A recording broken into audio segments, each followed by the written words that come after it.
All right. Good evening, everybody. Miss Ryan here from Mr. Rau's Gaming Brats and Reviews. And yeah, this is going to be a really interesting evening. This is going to be my very first putting things out onto the YouTube's live.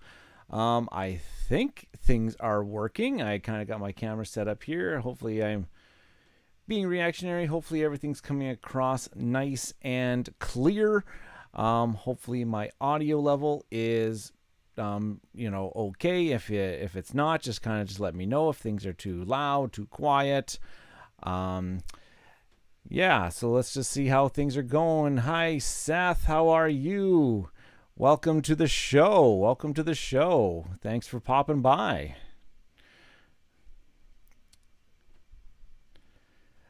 Okay, so yeah, I hope everything's sounding okay. I know there is a little bit of a I believe there's a little bit of a delay, so forgive me if things are not going, are not. I'm not reacting as fast as I am, but hey, I am excited to actually start trying this live thing. So, okay.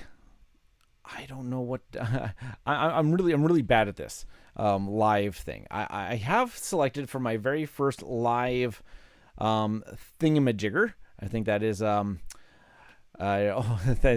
thank you, Seth. He's saying it sounds perfect. That's really good to hear. I put a lot of effort into trying to get my oh gosh, the studio setup here is very I have to tear down my wife's workstation and I have to set everything up, and so it takes a lot of effort. So good thing that I'm glad that things are looking okay. I'm pretty sure everything's reactionary. Everything's sounding okay. I chose for my first one is that I'm really big fan of the Exit series, and they came out with these new themed versions called. The first one they did is going to be the Lord of the Rings: Shadows over Middle Earth.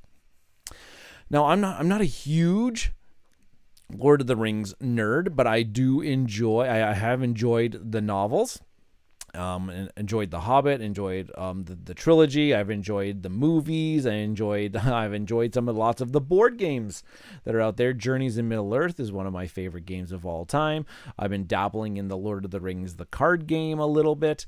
So I'm actually excited to see how they end up pulling this off. Now, Exit the Game has been around for a while now. Oh gosh, I want to say that it's been around for about 7-ish years. I want to say it's like a 2015, maybe even 2016 at the latest type of release. And they've released so many games. They've released so many different versions.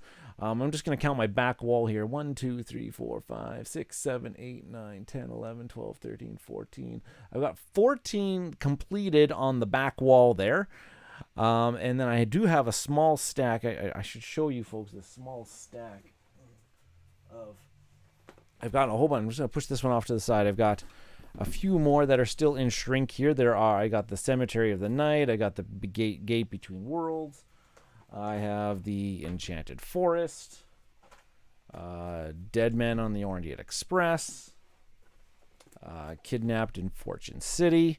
Those are all the small box ones that I've still yet to complete. And then, of course, they started into these. The puzzle ones. They have the big box where they have jigsaw puzzles that are part of them. And I've got Nightfall Manor here that I have not tried yet. No, I have done there has been two other ones. There has been the Deserted Lighthouse, and there has been the Sacred Temple as well. And those ones are actually really fun. These ones do take quite a bit more time because, of course, you are assembling some jigsaw puzzles, and you have actually no idea what the jigsaw puzzle actually looks like. So I'll leave it at that. Those ones take a while, but they actually are a lot of fun.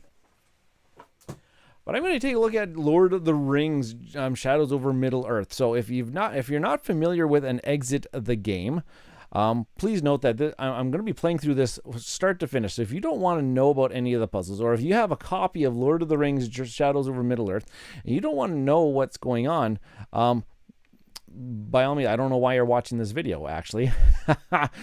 If you do have one and you have nobody to play with, go grab your copy and we can play together. I kind of like that idea. But so hopefully you're going to help me solve some puzzles along the way. I'm going to get everything kind of set up. If you've never played an Exit the Game, I'm going to open up the box here, and then there is their little instruction manual about how things kind of go. I'm actually going to probably read through this. Spoiler alert, there has been some in the past. There's been some hints and clues, or even some of the puzzles need you to refer to this little instruction manual. So I wonder if that might be the case tonight. I don't know. I'm just going to set that off to the side right now. And then we've got Shadows over Middle Earth. There's the little, I guess, the little booklet that we're going to be playing through. I guess I should mention this one. It's I'm going to put it up here. It's a level 2. And for most of the level 2s, or I guess all of the level 2s that I've played through so far, most of the play has been, it's very linear. You have to solve one puzzle to go on to the next, and there's not really a lot of exploration between the puzzle. Once you get to the level 3 to 4, you actually have you actually gotta find the puzzles that you're going to actually be solving. But in these cases, you do progress linearly, and I guess that is a good way that they can. I guess for this particular version, they are bringing in an IP. Possibly people that haven't played these exit games before. Let's start them off nice and neat. Now, I've played some level 2s where they have given me some absolute brain stumpers. So this is I hope that we do okay tonight. But this is by far level 2s still are not a complete walk in the park. So just letting you know that. So I'm just going to kind of put that box to the side here. Okay, so then here's the booklet that's going to contain most of the puzzles for us. I'm going to put that off to the side right here. There is our decoder disc, and this is going to be how all of our puzzles are going to be some sort of a numeric in nature. And I do see, actually, if I'm taking a look at this closely, across the tops of these numbers, there are some rune symbols, which is actually really quite interesting. So I wonder what that has to do with. I bet you we're gonna have to decipher some runes eventually. Just kind of making that. And of course, when you say we're solving the moon puzzle, and if it's going to be like the answer is like 749, it's going to instruct us to go to card number 29. And then card number 29 is going to, this is all going to make sense in a little bit. I'm going to put the decoder disc right there. Whoops, it's going to caught on my table. What else do we got here? Looks like we've got a map of Middle Earth. That's kind of neat. We're probably going to have to, oh yes, I already see, if I'm going to zoom this in for us, that there are numbers and colors all across this lovely map. So I bet you this is probably one of our starting spots or anything like that. Oh, notes about the adventure. So we're going to be hopefully maybe writing some things along the way. This is what I like to. I like looking at lots of the components along the way here. Oh, look at the Eye of Sauron. This is going to have something to do with it. You can actually, if I'm looking at it, it's kind of see-through. You can kind of like trace almost. I wonder if that's going to have something to do with something along the way. And then of course, we've got a nice big old stack. We got a big old stack of stuff inside of this one. Lots of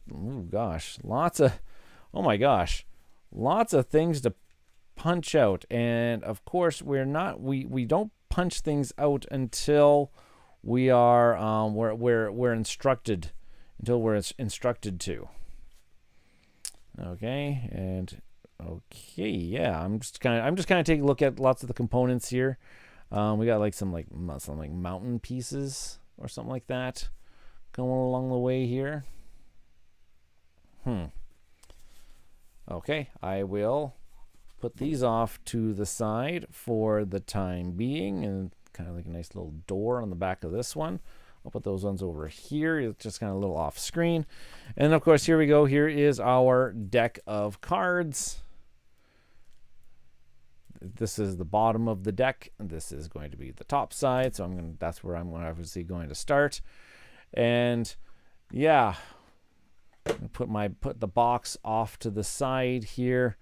Lots packed into that little box. Yeah, they do manage to pack quite the escape room experience into these boxes, essentially turning our playing surface here into an escape room style. So I'm going to get things kind of set up here. If there's any other questions about Exit the Games inside this deck of cards. Oh my gosh, where is the little tabby that I can... there we go.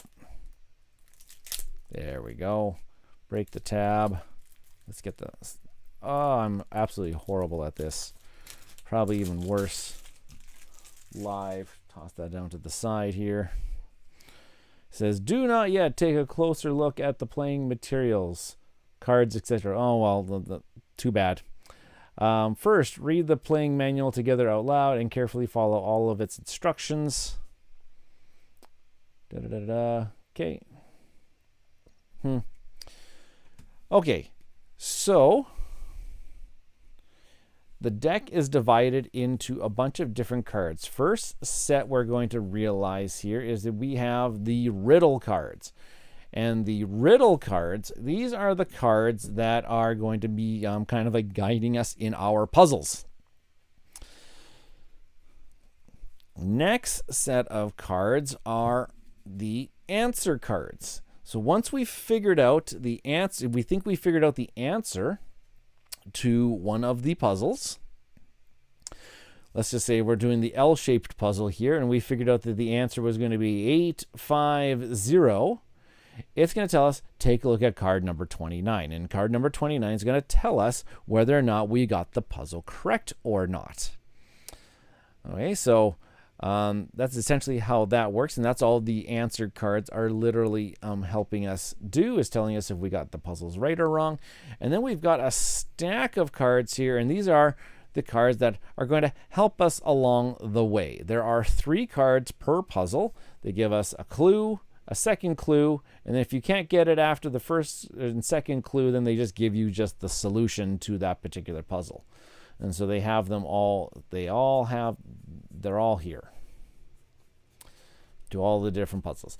And you do get a score. I'm going to set the help cards off to the side here. You do get a score at the end of the end of the adventure. And it always depends on, I'm going to kind of I'm going to show it up here. You do get a score at the end based on how long it took you to solve the mystery, the puzzle box, and how many help cards did you use. So of course the perfect score of 10 stars is you solved this in less than 60 minutes and you used no help cards. I have never, across all of my exit games, I have never scored a perfect 10. The best we've done is we've scored 9. We've done 9 stars. We've done less than 90 minutes and used no help cards. That was the abandoned cabin. That was the abandoned cabin scenario box. So yeah. Okay, I think, and of course I got off to the side here. I've got a pad of paper just to try and hopefully make some notes and do some scribbles on. Of course I've got a pen in case I have to do some lines and some drawings and stuff like that. And if you've never done an exit the game before, always make sure you have a pair of scissors handy just in case you need to start destroying some components and have to manipulate some of the things. I think I'm good. I think I'm good to go here. Yeah. I'm just kind of looking around, making sure I got all the thing. Okay, so I got a whole bunch of different components here. And this is obviously going to take me a little bit longer to kind of go through this whole plan. I'm not going to be really tracking my time really closely or at all or anything like that, because I will be kind of explaining my thought process through solving some of the puzzles. You may hear me get quiet at times. That's probably because I'm trying to think and use all my knowledge about Exit the Games and how their puzzles kind of work. They do like to use all of the components. A spoiler alert too. So other Exit the Games boxes, they do enjoy using the actual physical box in some way or another as well. There have been multiple boxes where they will literally use everything that you get, including the box that you have that the game came in. Okay. I think it's time to start. All right, Lord of the Rings fans, escape room game fans, let us dive into Lord of the Rings, Exit the Game, Shadows over Middle-earth. Let's actually read the what's this game about, because that might actually help us solve some of our riddles or anything like that. So it says here, in the land of Mordor, where the shadows lie, a great danger grows. There are whispers that Sauron, the Dark Lord, has returned to spread fear and destruction throughout Middle-earth. But there is hope. For in the hands of the hobbit Frodo Baggins is an artifact of enormous power, the One Ring, forged long ago by Sauron himself. At the behest of the wizard Gandalf, Frodo and his companions have set out on a quest to destroy the One Ring and thus put an end to Sauron's power forever. The journey will be perilous, and this fellowship of companions will need help. Your help. You two will be traveling at the direction of Gandalf through Middle-earth. For you, the wizard will have tasks of great urgency. Completing these tasks quickly and successfully will give Frodo the time he needs to accomplish this treacherous mission. Hurry, the shadows grow long, and the time is running out. Okay, so we're kind of tasked by Gandalf here to kind of pave the way for Frodo, I'm guessing. That seems pretty interesting. Okay, so in the case, it gives you all of the materials that should have came in your box. Additional game materials that you can use. It says you need a ballpoint pen or a pencil, a pair of scissors, and some paper for taking notes, and a watch, ideally a stopwatch. As an alternative, you can use they have the Cosmos Helper app that you can use to help track your time, and also gives you some background. I can't do that. I'm using, actually, if you don't know anything about Mr. Rau Gaming's channel here, my camera here is actually my phone. So I don't have the app handy because I'm using it to record this playthrough. Okay, we've got the riddle book. We got all our games set up here. We got the riddle cards. Everything is got going on. Good. There is no game board, of course, as this is Exit the Game. Everything's going to be playing through our book and our riddle cards and our answer cards. Okay. And kind of just goes through how the play works. And I'm just going to make sure that there's nothing extra that we need to know here. Just kind of going through it. And then the game.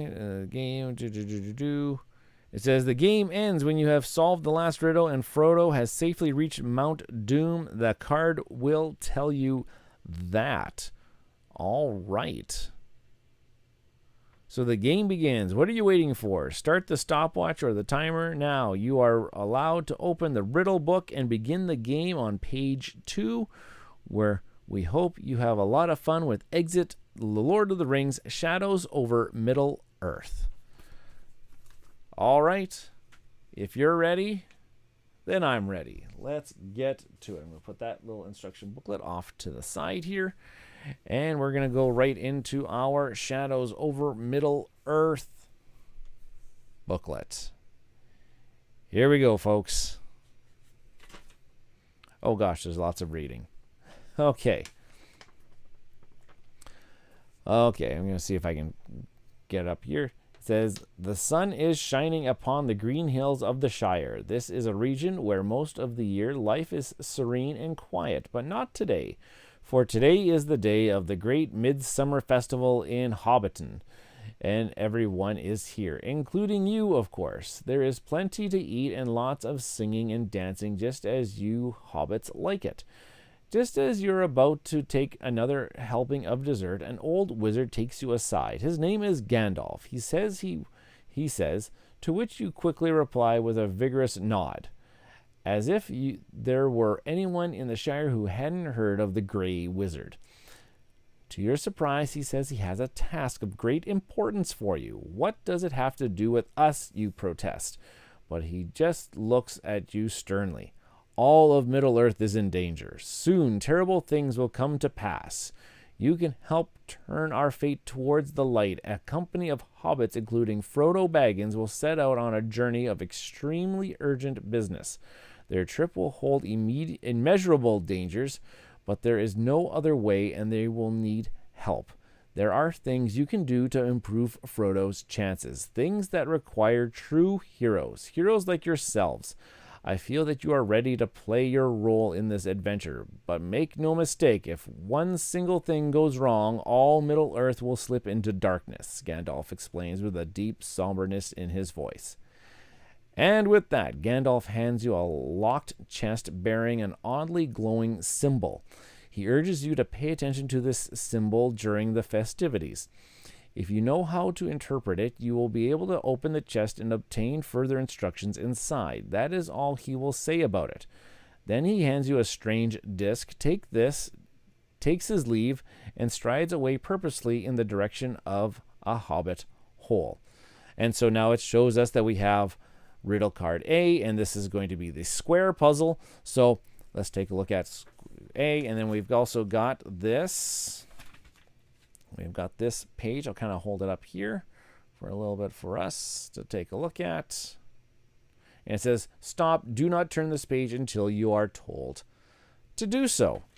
So I'll hold that there for a little bit. Maybe I'll kind of like that. Okay, riddle card A. Okay, so our riddle card is this chest here, and it's got a whole bunch of symbols with a whole bunch of numbers across it, and it does have this big bright blue rune symbol on it, and under the it says code, it says high, higher, lowest. High, higher, and lowest. So I'm assuming that's going to mean that I think that some of these symbols on this card can be found in this picture, and I think I'm going to try to find the high, the higher, and the lowest objects. Let's take a look at what we kind of see here. Okay, so across this card here, we've got a tree, which I believe would be this tree over here. We've got a wagon. That's that wagon over there. We've got a pumpkin. We've got a candle. We've got the moon. That would be the highest object. I think that's the highest object, is the moon in the sky. We've got bread. We've got a mushroom. Oh, that's where I go over there. We've got a pipe.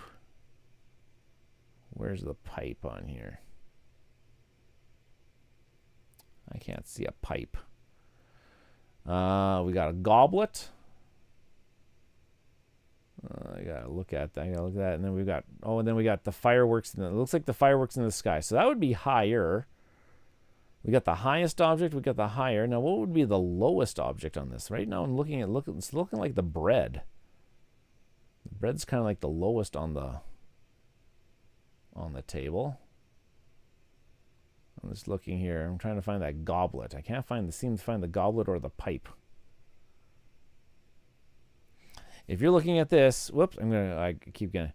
If you can kind of take a look at this, if you can find a goblet or a pipe, but as of right now, I'm thinking that it's the moon is the highest, the fireworks are higher, Oh, sorry. So high, higher. So the moon would be higher. Fireworks would be high. And my lowest object right now seems to be the bread. Or is it the lowest to the ground?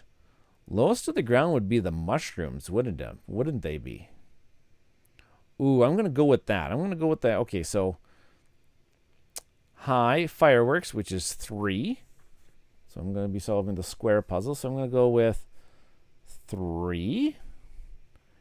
And then I've got the highest, which is the moon. And the moon on this card says 4. I'm going to turn it to a 4. And then the lowest, I'm going to assume that means the lowest to the ground. And that seems to be I would say that the mushrooms are the lowest to the ground. And the mushrooms on this are 6. So that's going to tell me to take a look at answer card number 2. So let's take a look at answer card number 2.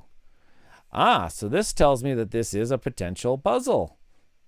And so now I got to take a look at which puzzle am I actually solving. And the puzzle that I'm actually solving is the chest puzzle here, the square puzzle. And it says now take answer card number 11. I'll put that off to the side here. Let's take a look at answer card number 11. Ugh. It's kind of awkward, more for a thing. Oh, and it's not it. It's got an X on it. It says Gandalf always seems to show up wherever his help is most needed and least expected here, for example. Unfortunately, this code is incorrect. Okay, so maybe we were on the right track, because it did give us an answer, number 2, but it was not the correct answer. Did I solve? Actually, yeah. Okay, so maybe it isn't lowest to the ground. Maybe it is actually just lowest on the page, which in this case, I believe that's the bread. So the lowest on the page is the bread, so that'd be 5. So let's just turn this now to a 5, and that's going to say take card number 22. Number 22. Nope, courage is found in unlikely places, just not here. Unfortunately, this is not the correct code.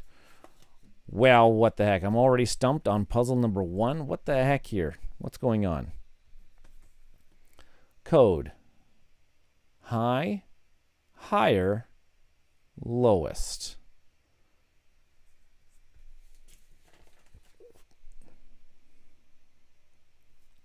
Well, the fireworks would definitely be high in the air.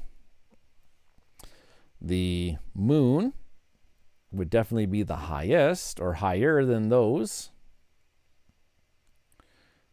Now, what's the lowest? I'm trying to figure out what is the low. I'm trying to look at the page here. I'm trying to figure this out here. Mushroom. I'm gonna look at this a little bit closer here. Mushrooms seem pretty low to the ground. Anything else below the mushrooms? I definitely thought that it would have been the mushrooms.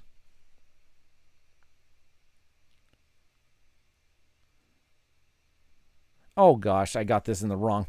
I put these in the wrong. The moon is number 4. The fireworks are number 3. And the mushrooms are number 6. Oh my gosh, I put that in. I put the first 2 numbers in wrong. Number 15. Oh dear gosh, what? Advice can be a dangerous gift. What? That is not the correct answer either. What? What's going on here?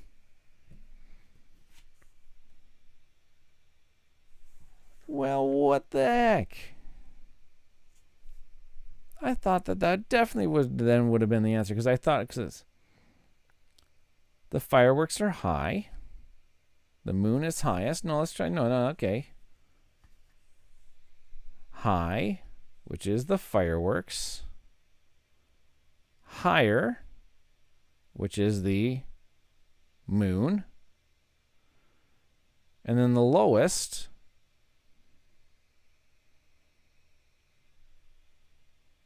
is not the It's got to be the mushrooms. It told me that was wrong. What the heck? Anybody got an idea out there? Anybody who's watching? And it says take card number 11 if you're solving for the... Yeah, we're solving the chest puzzle, which is number 11. And it tells me that is wrong. What the heck?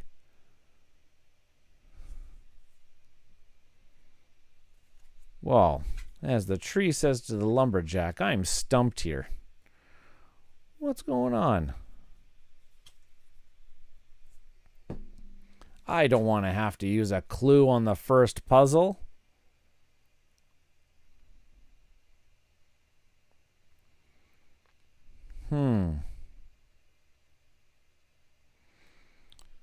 Well, I wonder if that has... Okay, I just just saw that the candlestick has something to do with the... the candlestick has the exact same shape as the ruin on the...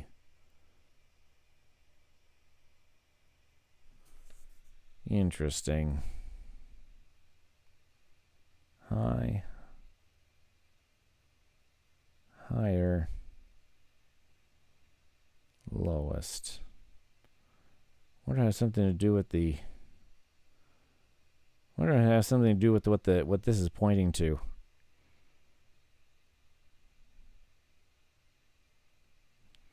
What's this pointing to? The wagon. The fireworks.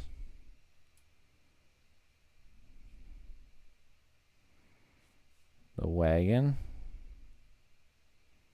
Maybe the pumpkins?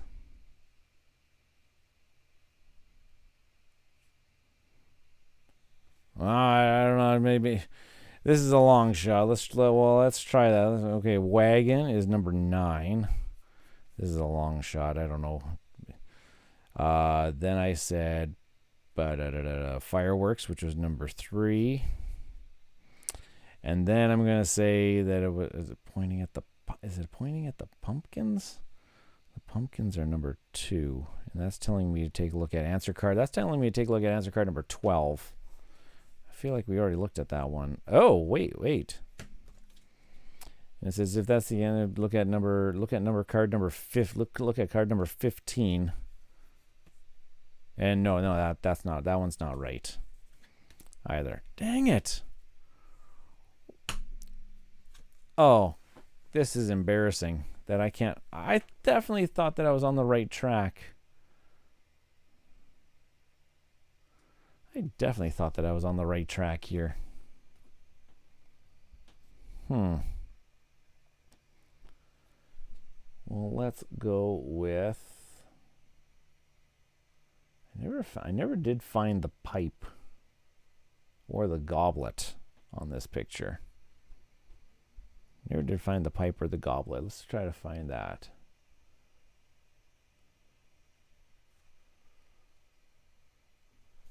The candlestick is in the shape of the ruin on here. I thought it would definitely be something like where the candles are pointing, but that's not proving anything helpful for us at the moment.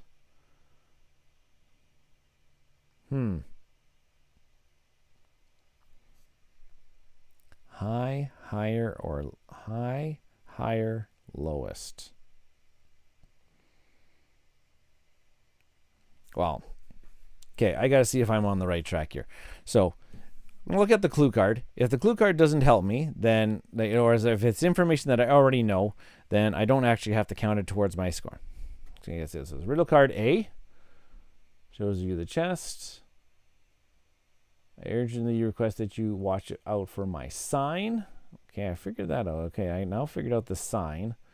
Did you do it? It is in front and center. It is front and center on the chest. It has a blue glow. Looks like right. What exactly does it look like? Yeah, okay. Okay, I now figured out that I did figure out that it has something to do with this candlestick. the high, higher,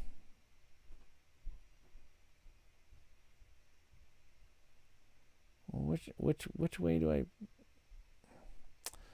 Oh my gosh, this is embarrassing. Why do I have to do this? Take a closer look around. Closer around you at the Midsummer Festival, you will find the colorful goings on page 3 of the riddle booklet. Yes. What do you see at the festival that reminds you of my son? Oh my gosh. The blue things. Is it the blue? Is it the blue things? Is it the things that are blue? And how can you convert what you see into numbers? That's an old saying that goes, be wise and open your eyes. Okay, so are there things that are blue?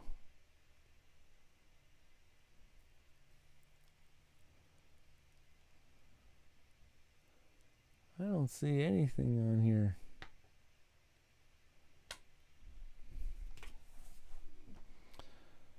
What do you see at the festival that reminds you of my sign?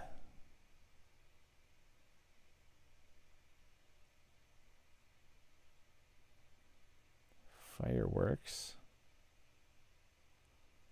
Yeah. How can you convert what you see into numbers?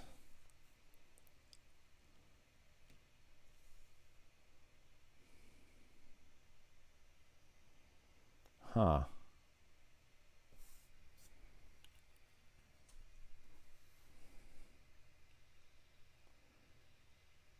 Fireworks, fire, anything that has to do with fire.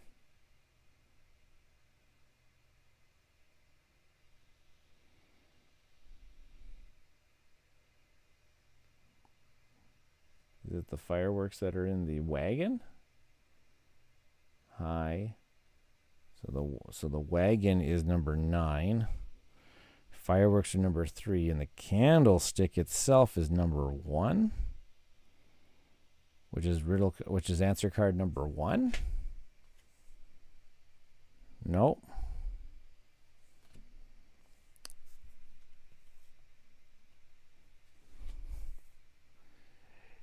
Yeah, it is a very interesting brain burn here, Seth. It's I can't believe that I'm stumped on puzzle number 1. I thought I had it, but I obviously don't. I gotta take a look at the solution. I gotta take a look at the solution here.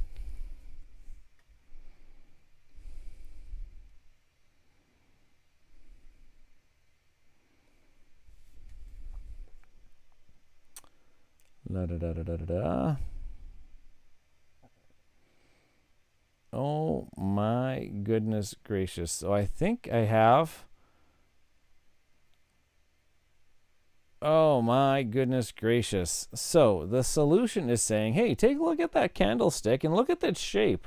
Are there anything else on this page that has this shape? Well, yeah, there are. There's the candlestick itself. The wagon, I was looking at the wagon, but not the axle of the wagon has the shape. And then look at the tree. Also has the shape of the rune candlestick. So it has to go in the order of the, I believe it's the tree. I think it has to go in the order, yeah, the tree, then the wagon, tree, wagon, and then the candlestick, which is 1. 8, 9, 1. 8, 9, and then a 1, and that gives us answer card number 26.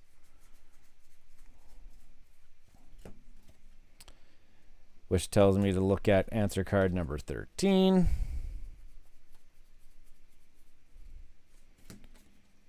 And we are on our way now.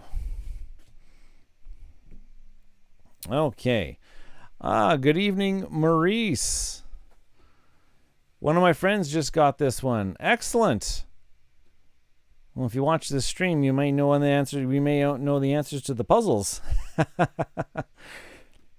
Okay, let's take a look at what's going on here. It says Gandalf's chest springs open with a soft click. Inside, he has deposited riddle card B and a parchment for you. On the parchment, you find the notes about the adventure. The back side shows you a map of Middle-earth, and in the chest, you also find 9 strange items shown below. Now take riddle card B, the parchment, and these 9 strange items on the parchment and enter the number 3 under the rune symbol.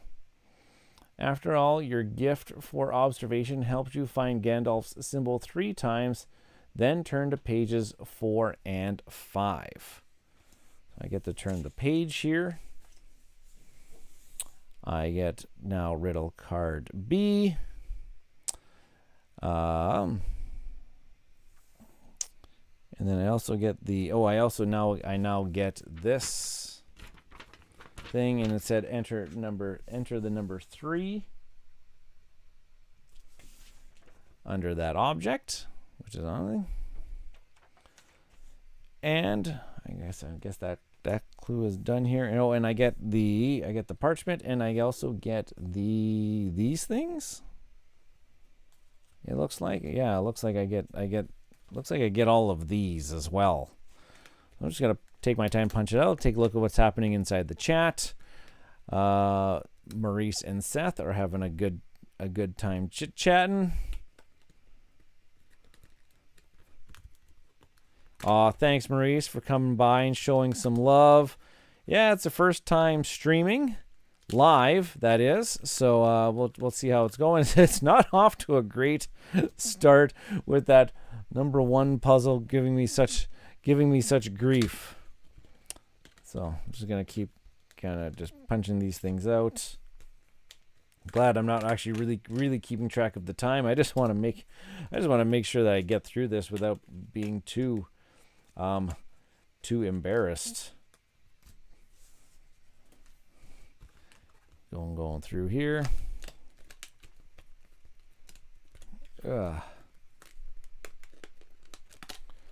Keep going. Man, these little punch things that they give you, these flimsy pieces of paper punch things, they are always so annoying to try to do anything with. So, okay, there we go. Got these 9 things. These 9 items that kind of look like, I don't know, Nazgul or something like that on them. I'm not exactly sure what they are. They're all the same.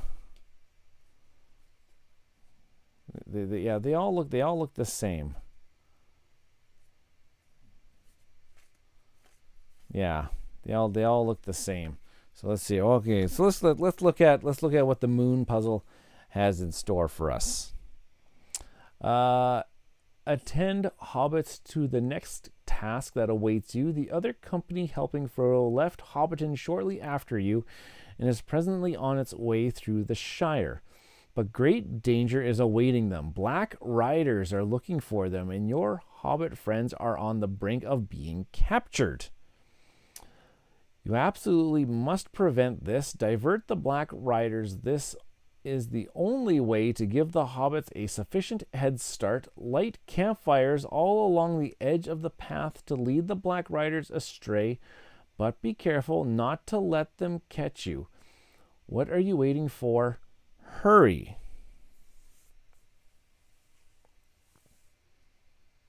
Okay. Oh, I see. Now I'm going to give you a closer look here. Some of the campfires here, let's take a look at the, they are not complete. Some of the campfires here are not complete. And now that I'm looking more closely, I'm going to put the riddle cards and the answer cards much higher on the page here. Some of these papers, they fold. They fold like such. They give us the Black Riders. And I believe that I can fold this and put it into this thingamajigger here. Does that work? Oh, yes, it does. Ha ha ha. going to try to put that in there. Oh gosh. I am not the dexterity person when it comes to puzzles. And there is a piece of the fire that is exposed here, so I'm assuming that I got to line that up with one of the fires. Like I can, oh, I see. If I put it right here on the page, you can't see it. Unless if it's this one, or is it this one?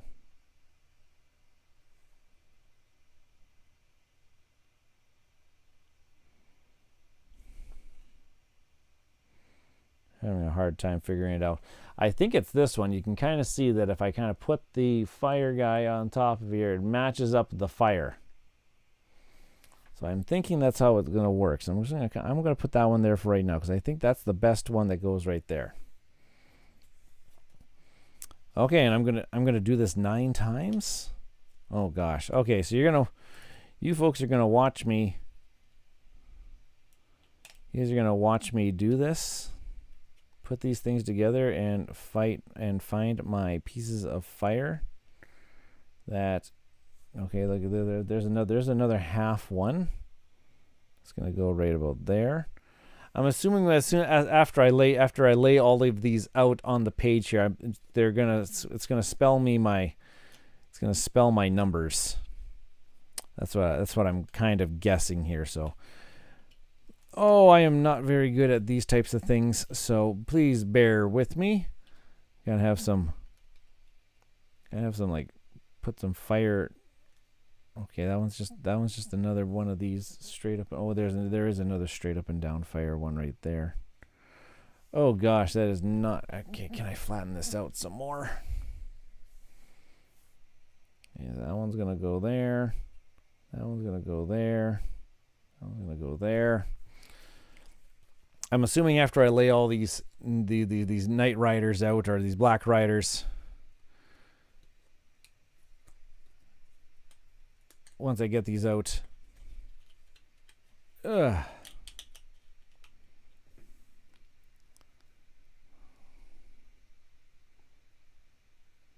Maurice is asking, do you have any other games that you're looking to stream? Yeah, actually, I am. There's a lot. there's a lot. If you're into the board game, you know that there's lots of board games out there. There are tons and tons of games out there that I really, really want to stream. Next Wednesday, up on the live stream here. Next Wednesday, I'm going to be on with Riley Stock, Tim from Board Game Hot Takes, and David from All Games New and Old. We're going to be continuing our monthly games on Board Game Arena, and we are going to be playing the Lost Ruins of Arnak on Board Game Arena. So we're going to be streaming that one.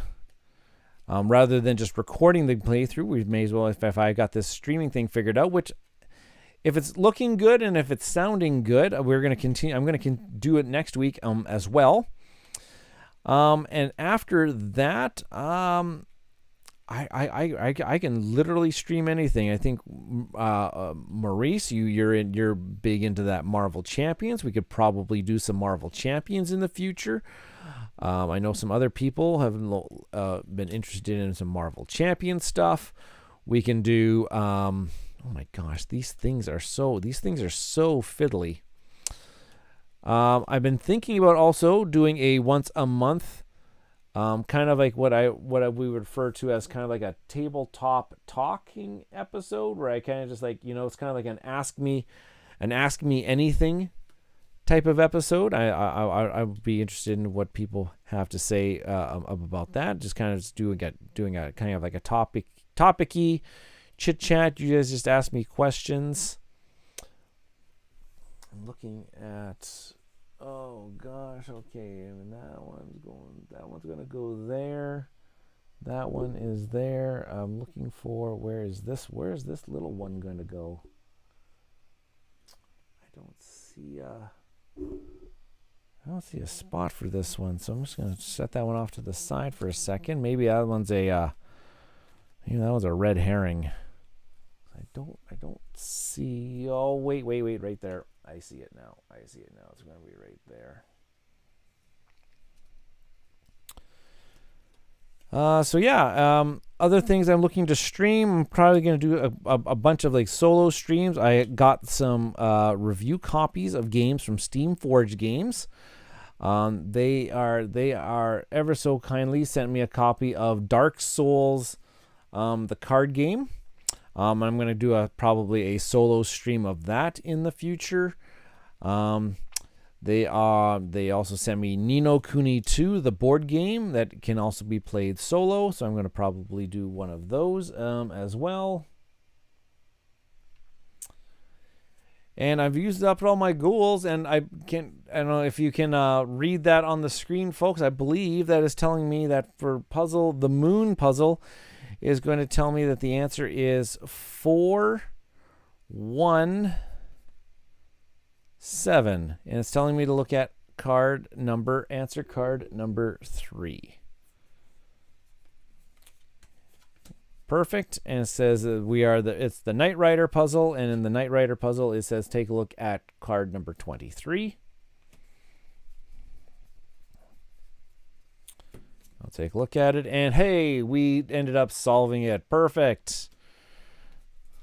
Thank goodness gracious on that one. You have mastered this task with bravery as well. Quickly enter a note under your parchment. Enter the number 9 under the fire. So I'll do that. Okay, so I updated my parchment here. It says number 9.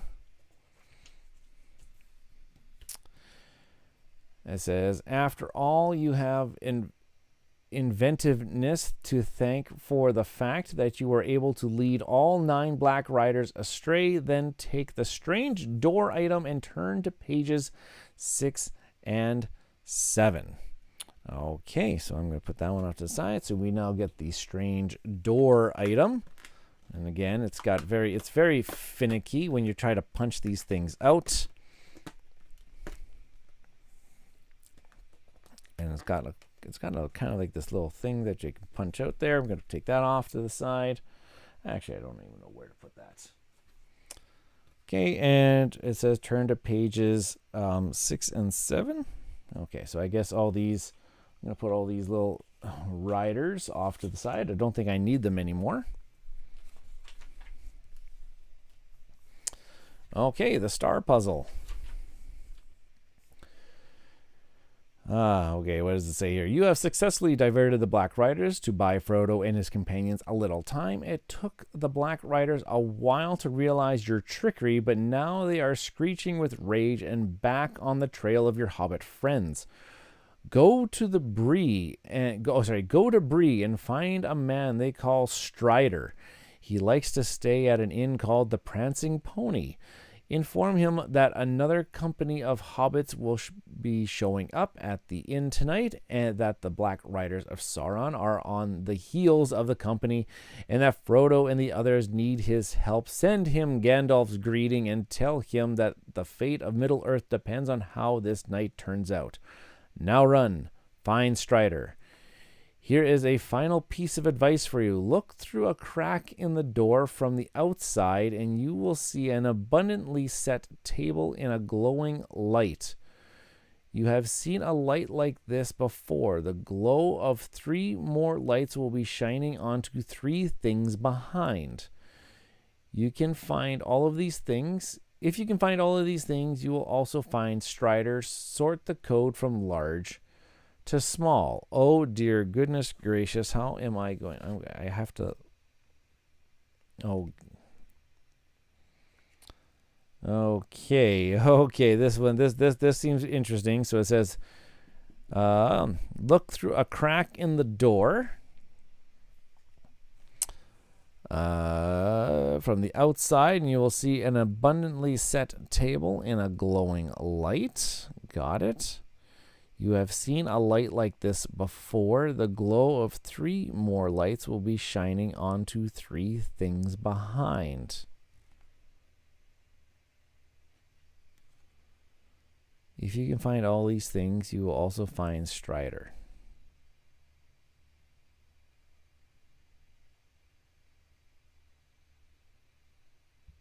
I'm assuming I've got to kind of like, I've got to look, this is kind of like another one of these things where I'm going to have to look at this page. I'm going to have to look at this page. I'm going to have to try to maybe find something that I've seen before. I'm trying to look for that you have seen a light like this before. The candle? I'm just going to look back here. The fireworks? The candlestick?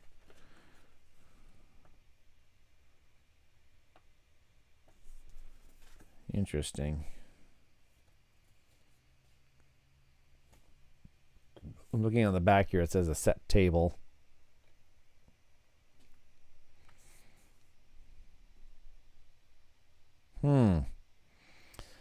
This one's going to be a little bit trickier to do because look through a crack in the door from the outside. You will see an abundantly set table in a glowing light. An abundantly set table right there. You have seen a light like this before. The glow of 3 more lights will be shining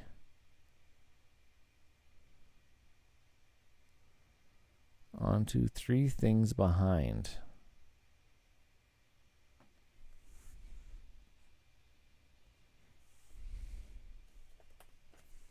If I kind of do this, do I gotta just kind of slide this on here?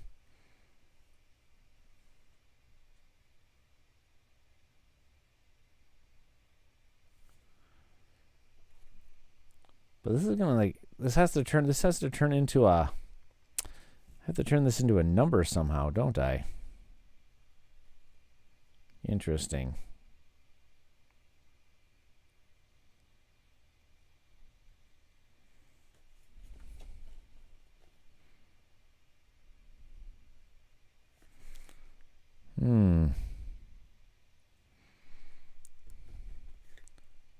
Oh gosh, I have no idea what to do with this one. Look through a crack in the door from the outside and you will see, does this like match up here? No, this doesn't match up at all.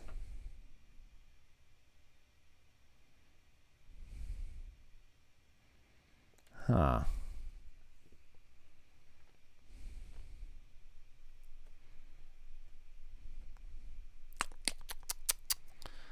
I am stumped. I'm stumped again. Oh my gosh, why does this have to happen? Look through a crack in the door from the outside and you will see an abundantly set table in a glowing light. You have seen a light like this before. Like the candle? Like the candle? The glow of 3 more lights will be shining onto 3 things behind.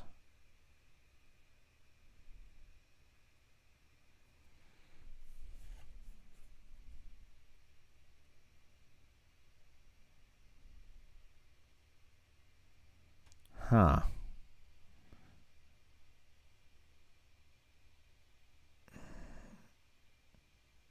I am not picking up what they're throwing down here. So bizarre.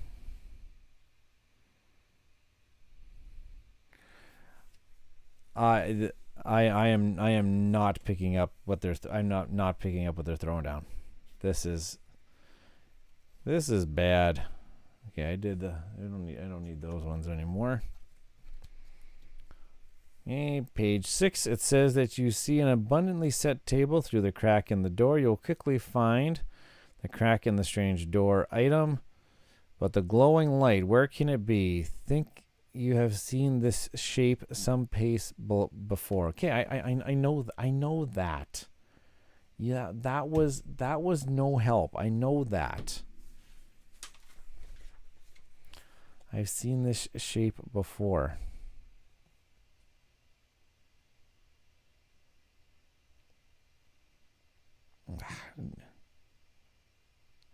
Come on.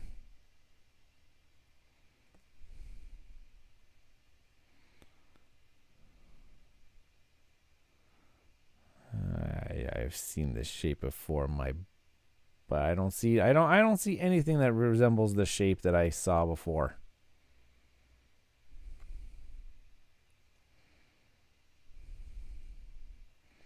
Nothing.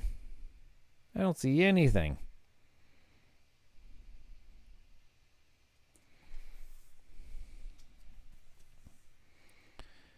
Take a look at the crack in the door.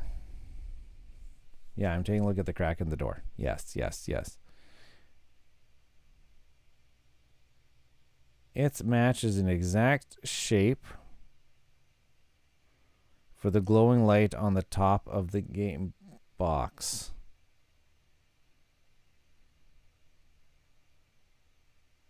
Oh my gosh. See, I told you. I've seen this shape before. Really?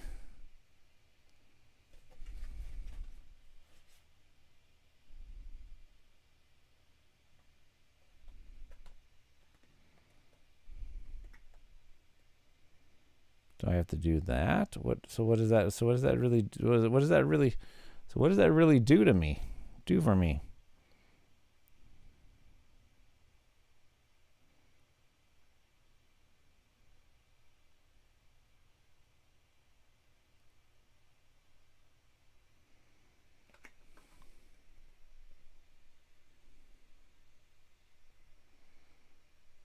What? I've seen this shape before.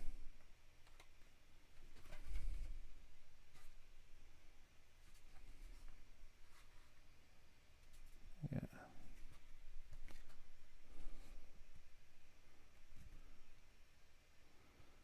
Oh my goodness gracious. We've got this glowing light on the sides of the box. Some of them glow and some of them don't.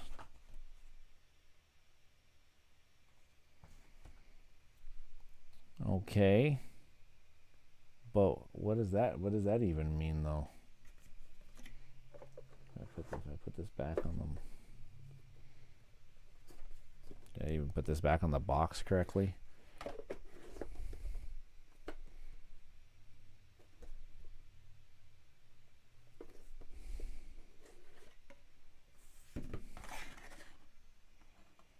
I'm just looking.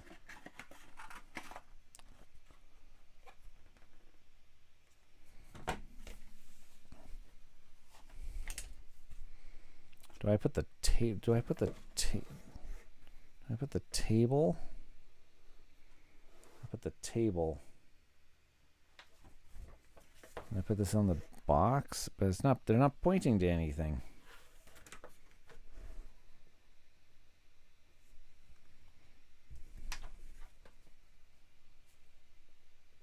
Yeah, it's not pointing to anything.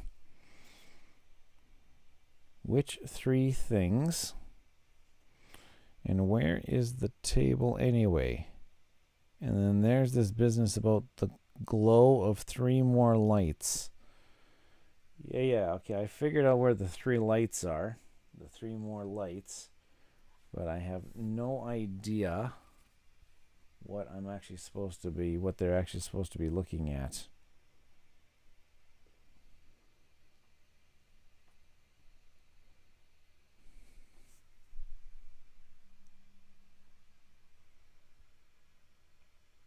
Just trying to look around at this box here. Did I put this in? Did I put this in the right spot? Which three things?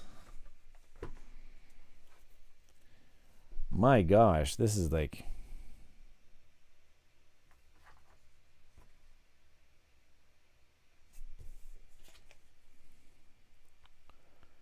which three things?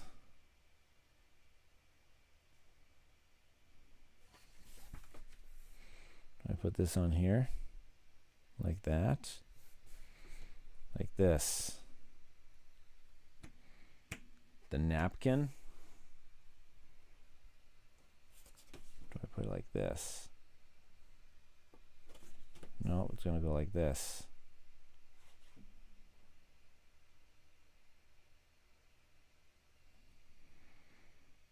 So we got the napkin. We've got the bread. And we've got the flour.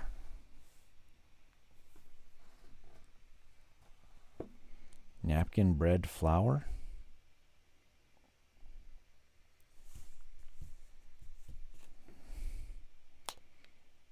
No. Napkin, bread, flour. Well, unless if it's like the napkin. What do we got here? We're in the star puzzle. The napkin has got 3 sides to it. The bread is like a 0. And then the flour looks like it's got 1, 2, 3, 4, 5 things to it. Card number 29? Nope, that's not it.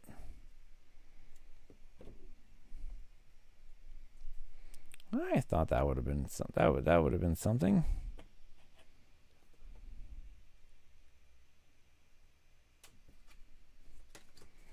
Because if I line that up like that, and I open the door,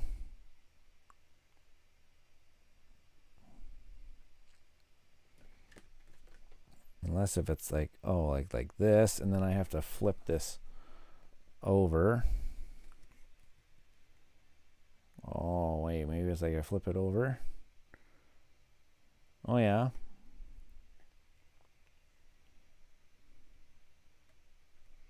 So I'm pointing at the mug, I'm pointing at the flour, and I'm pointing at the napkin. Okay. Now, how do I translate those into numbers? Oh gosh. So the light's shining on the mug, the flour, and the napkin. Now what order do I put them in though?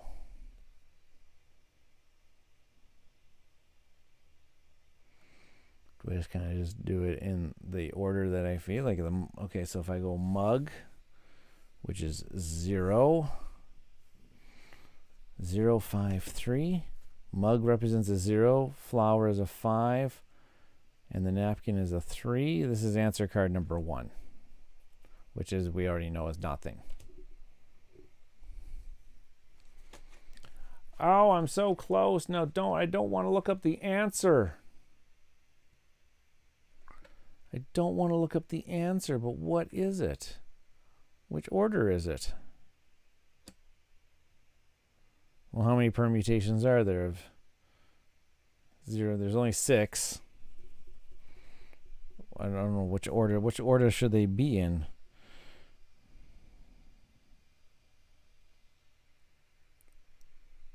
I would have thought 0, 5, 3, 5. Oh, large to small. Dang it. It says right there, large. What's the largest thing?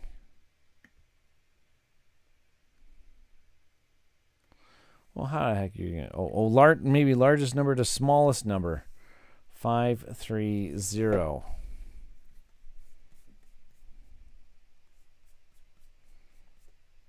5, 3, and 0. Answer card number 6 is something we have not looked at before. Oh, no!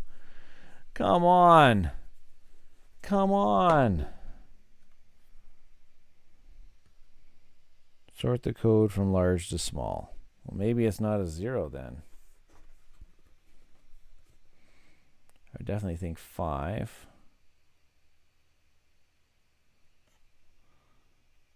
I definitely think 3, but what is the mug?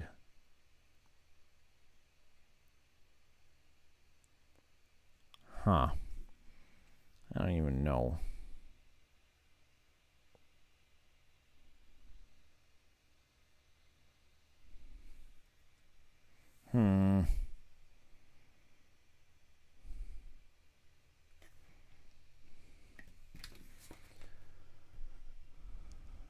Oh, wait a minute. mugs. 1, 2, 3, 4, 5, 6 mugs. 1 flower. 2 napkins. 621. 621 is card number 21. Oh gosh. Let's go. And this was the star puzzle. Take card number 5. Oh no, wait, I think that's incorrect. Oh no, it is. Oh, awesome. There we go.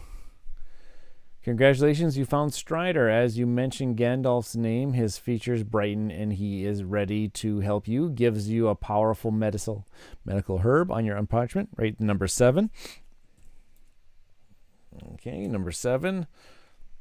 Under that symbol, search your wisdom. Since your wisdom helped you locate Strider, you also receive these 7 strange items from him.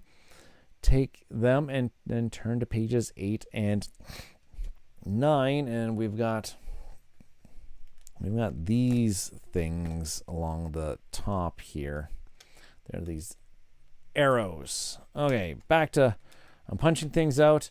How's the stream doing? Are you following what I'm trying to do in this? Oh, this game is so frustrating at times. I've already had to use 3 help cards, and feel like I'm not even halfway through the game yet. So okay, I got all those. It says go to pages 8 and 9. Oh my goodness. Got gone to the Elven City here. Okay, lots of reading.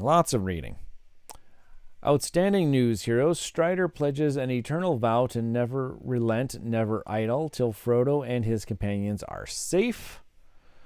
He is preparing everything for their arrival, and he will be accompany them on their way. Your path now leads you from Bree across Rivendell.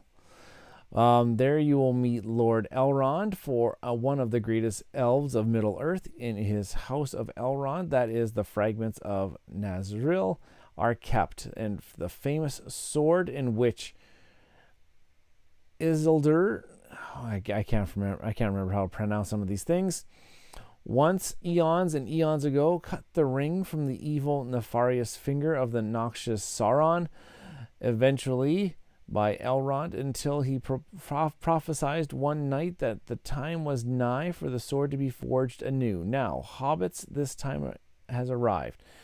It is of enormous importance that the elves reassemble the fragments of Nazril soon. Frodo and his companions will reach Rivendell, and they will need the sword as soon as they set off on their way again. So don't delay. Forge a new sword from the fragments of Nazril with the help of the elves. Now, enter Elrond's house from the left and assemble the pieces of Nazril from left to right. Be careful, for there is only one way that it will work. Whoever seeks wisdom will find it at the beginning of all words. Okay. So it looks like right across the page here is going to be the sword, and I have to assemble these fragments. I guess I have to maybe break them apart. I have to assemble these fragments in the correct order. And I think this is going to help me right here across this bridge here. If you kind of take a look, there are colors, and there are colors on these. Oh, but they're double-sided. Oh, there's different colors on each side. Okay. I don't know. Okay, blue. How many blue pieces are there? I got 2. Yeah, 3. Yeah, I got 3 different blue pieces, so I have no idea how I'm going to actually figure out which one is going to be which one. Whoever seeks wisdom will find it at the beginning of all words. The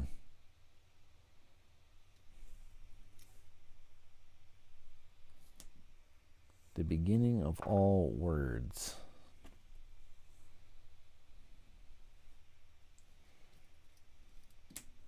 I don't know what that means. I'm assuming it's this, but from left to right, be careful, for there's only one way it'll work. Whoever seeks wisdom will find it at the beginning of all words. Okay, so I think I'm just going to do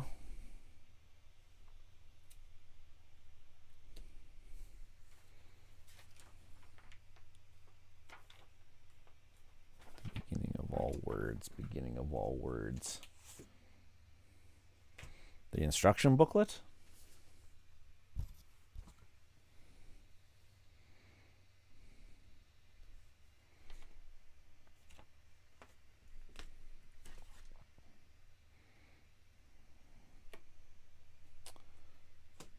The beginning of all words. Interesting.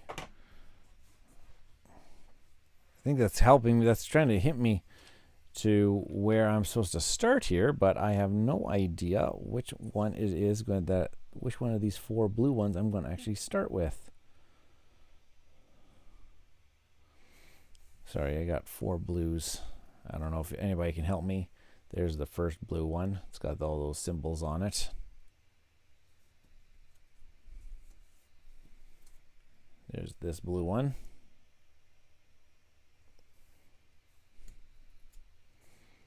And then there's this blue one. And I want to say that I've seen some of this writing before, but I can't seem to have found it. At the beginning of all words. I thought that meant the instruction booklet. But I'm looking through the instruction booklet and I'm not seeing this. Where have I seen that writing before?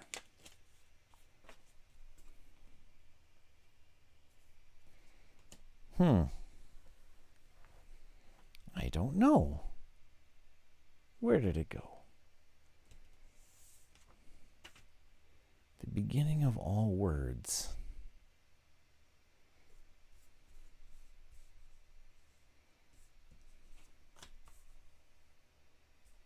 Riddle car, where's...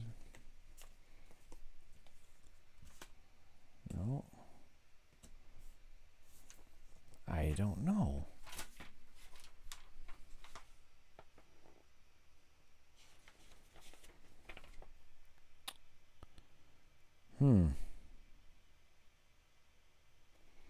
Whoever seeks wisdom, which where is it here?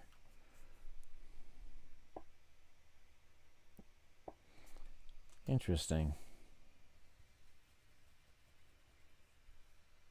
I am once again stumped. So do I just have to brute force this one? And then an orange. How many oranges are there? There's only one orange. And then it goes green.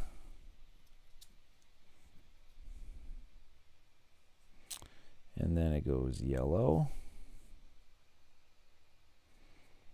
And then it goes red. Purple. White. That couldn't have worked out the first try.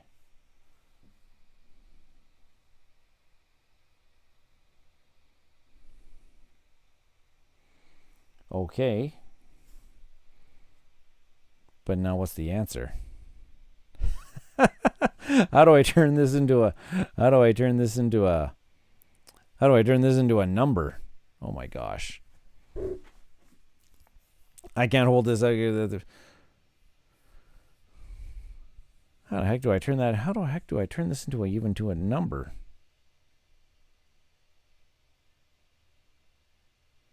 There's only one way that it will work. I think I got it. I'm pretty sure that I got the correct colored light sequence, but I don't know how to turn this into a number now. I don't have anything that'll tell me what the what the numbers are. Unless if it has something to do with the ruins on the blah blah blah yabba.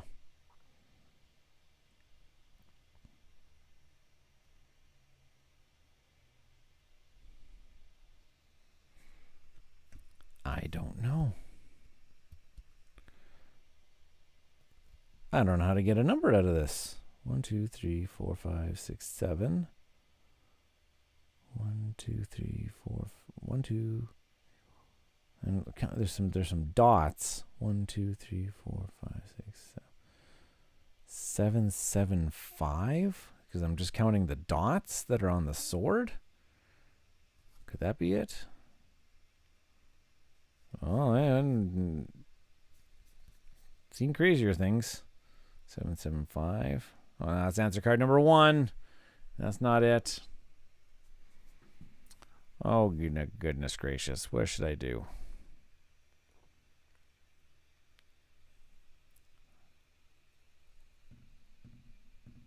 I'm pretty sure, or I guess there's no dots. It can go, where am I here?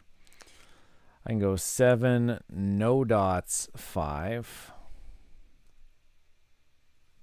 Give me number 29. I think that was that's incorrect. My goodness gracious. And I haven't even got through I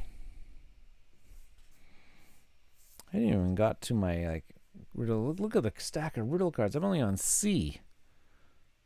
My goodness gracious. Well, I have no idea how to turn this into a...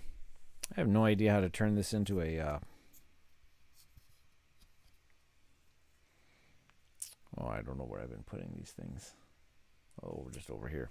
I have no idea how to turn this into a thingamajigger. Help Elrond forge a new sword. The 7 strange items provide you with the blah, blah, blah, yeah. Each fragment, the front and the back side. Which side is the right one? The color stars on the fragment might help. Not a help. Knew that. Crystals. Yeah. Just arrange the fragments in this order to find the correct side for each one. It may help you to notice that one of the fragments has a black star on one side, and yet there is no black crystal. Okay, have you assembled the sword? Good. Now take a look at the little circular bumps along the top, bottom edges of the blade. What could that be about? Oh, okay. So I am on the right track. I knew it. Oh, yes. Thank you, Maurice. Thanks for coming on out. Best of luck with the future streams. Thank you very much, man. Should have you on in the future here.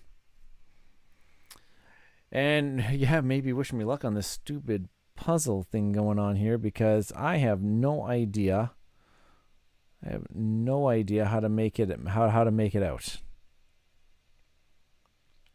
I don't know what's going on here. Anybody want to help me out here without actually having to, giving me the answer?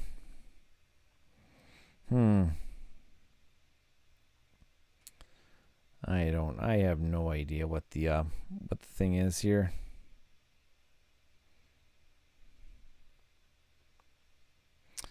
I have no idea. Beginning of all words. Beginning of all words. I don't know what that means. Whoever seeks wisdom will find it at the beginning of all the words.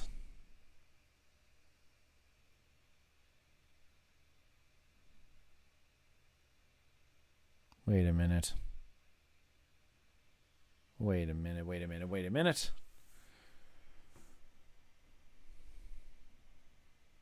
Outstanding. Oh gosh, I think the beginning of all the words. Not This dot is underneath outstanding, which is an O. News is an N. Eons is an E. 1. Oh, very tricky here. S is a 7. Or sorry, S is an Strider is an S. Well, yeah, E. Vow is a V. Evil is an E. Nefarious is an N. So 1, 7. N is a never is an N. Idle is an I. Noxious is an N. And eventually is an E. 179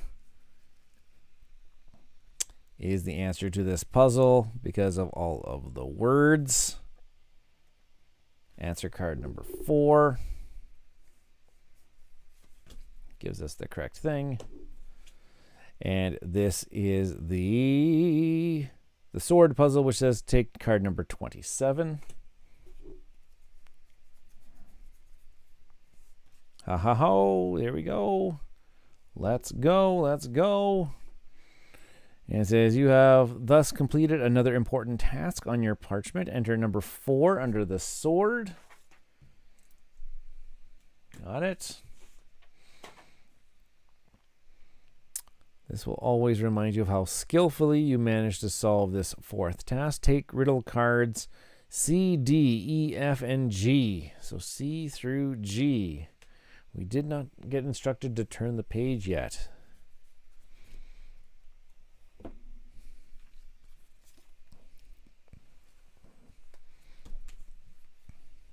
Oh my gosh. So we got a whole bunch of stuff here. And back number C here says, you have forged a new sword from the fragments of Narzil. The Flame of the West is its name. Strider, now on his way to Mordor with Frodo and the others, is carrying the sword. Frodo carries a ring with him, as powerful as it is evil, which he must deliver into the flames of Mount Doom.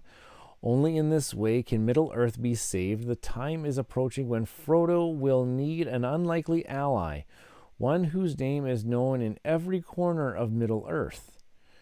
This creature named Gollum, they say he is prowling around not far from here. You must win him over to your cause. So connect him with him, show him the map of Middle-earth, and with a little luck he can show you the way. Okay, so we got that. And we've got our red, green, and blue. And of course, we've got the picture of Gollum here. What do the nasty hobbitses want from us? We can help you, but only if you solve our riddles. Many questions we ask. You must know them. The answers, numbers are the answers. Nothing but numbers, nasty hobbitses. And we've got this thing here. Okay. Looks like it's going to be interesting. I'll push this to a side. We've got our... And we've got... I'm going to grab our map of... And of course, I see that there are numbers that are highlighted in reds, greens, and blues. They're going to be very, very hard for you to see as I try to attempt to do this. I'm assuming this sword puzzle is kind of is gone here. So I'm just going to kind of just move this off to the side here, move these up. Here is our map. All right, let's try this out here. Let's do the red puzzle first.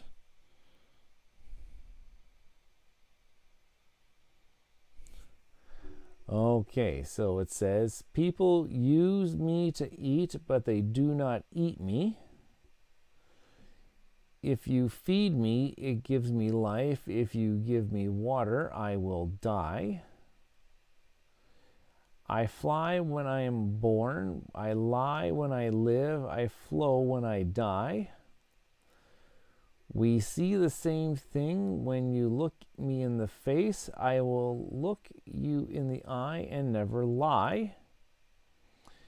I am easy to see, but nobody likes to look at me directly. You take me for granted, but there would be no you without me. Okay, well, that one's the sun. I'm going to put a 9 at the bottom here.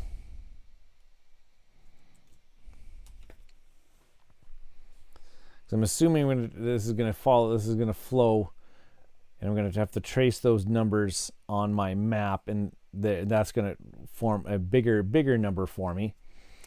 Okay, so then let's just see here. People use me to eat, but they do not eat me. I'm assuming that's fire. That's going to be the fire.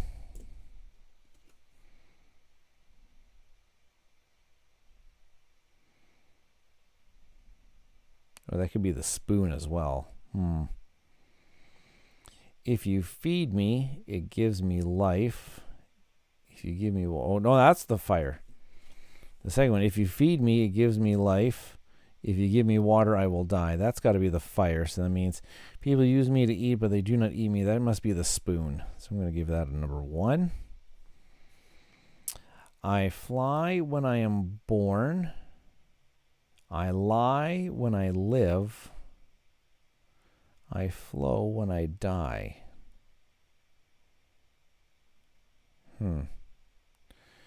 We see the same thing when you look me in the face. I will look you in the eye and never lie. I wonder if that's the mirror. That must be the mirror. I'm going to say that that's the mirror. I fly when I am born.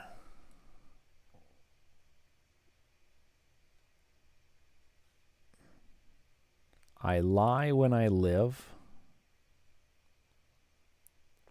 I flow when I die. That's an interesting one. Let's try this out. Let's try 1 to 3. So I will use... I'm just going to use this. I'm going to trace 1 to 3.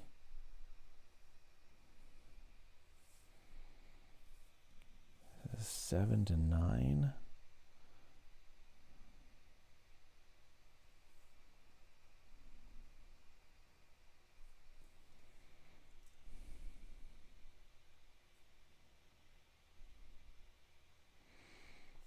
I'm assuming the only thing it would mean would be number 4. Which is a snowflake? That would make a number 3 here.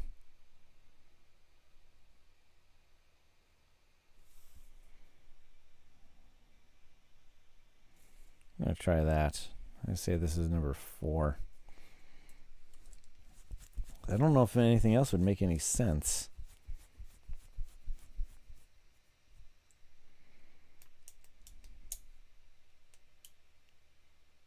I don't know.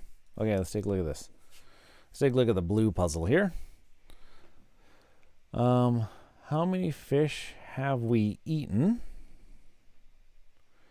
How many hours are there from Bree to the gate of Moria? What are we hiding behind our back? Okay, so this is obviously how many fish has he eaten? 1, 2, 3, 4, 5. 1, 2, oh gosh, 1, 2, 3, 4, 5, 6. Looks like he's eaten 7 fish.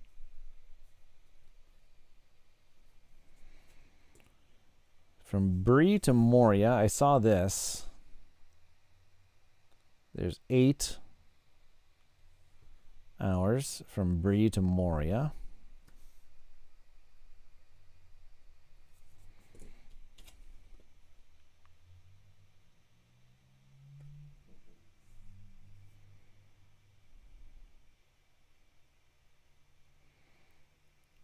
Oh yeah. What do I have behind my back? If you turn the you see what do I have behind my back, and you turn the card backwards, it says nothing.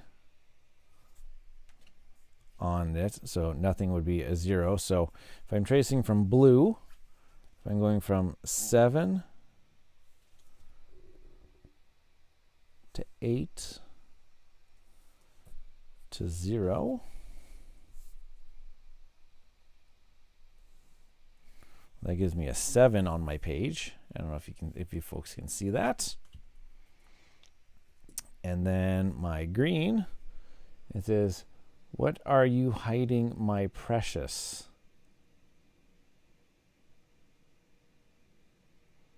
And it says solution from small to large.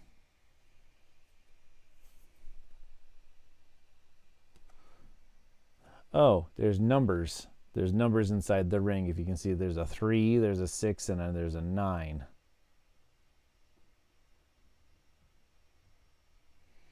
So small to large would go 3, 6, 9.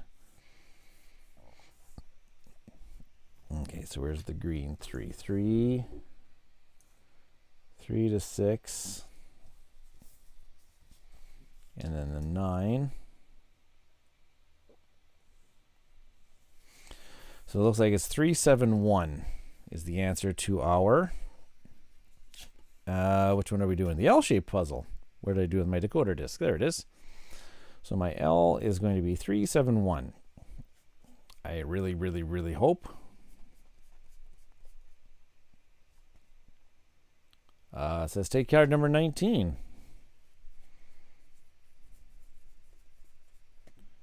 All right, we're in business. And this was the L-shaped golem puzzle, so it says take number 18. Oh, beautiful. Okay, so it says outstanding. He stares at you aghast. No, they cannot know, nasty hobbitses. You must obey them. Their wish is our command. You task him with guiding you to Moria, and then picking up the other company's trail on your parchment. Enter the number 0 under the fish. Put the 0 under the fish.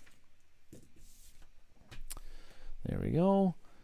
Because you used your cleverness to see through Gollum's trickery, you knew he was hiding nothing behind his back. In addition, take riddle cards H, I, J, K, L, and M, and turn to pages 10 and 11. All right, we're on our way. Pages 10 and 11. Oh my goodness gracious. Here we go. And we're doing what? H, I, J, K, L, M, N. I'm assuming we're getting really, really close to the end here. Oh no, I guess we're at the Balrog. The Balrog's puzzle. So let's take a look here. Oh my gosh, here we go. A profound silence greets you in the broad halls of the dwarves' once proud subterranean city of Moria. In their craving for gold and jewels, the dwarves pushed their minds ever farther and deeper into the mountains.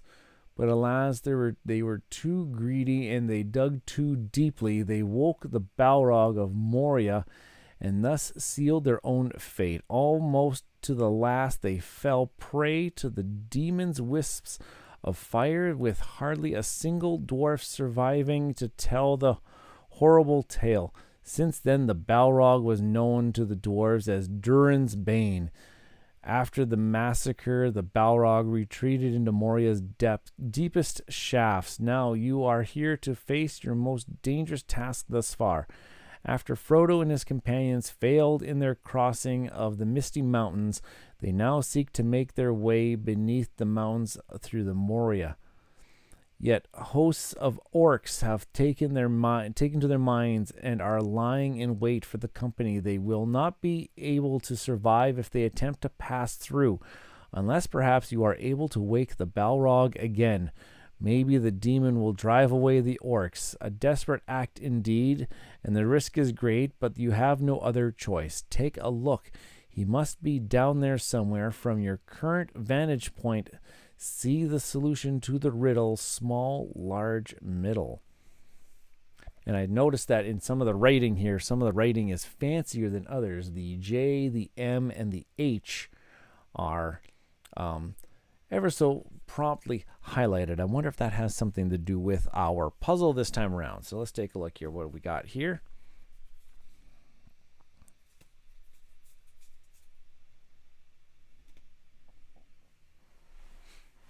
Okay. Oh, okay. These are like the oh, okay.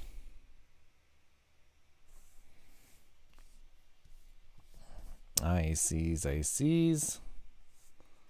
I'm assuming that these cards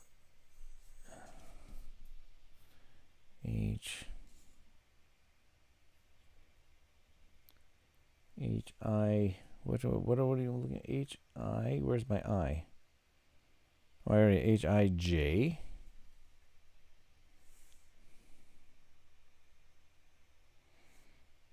K.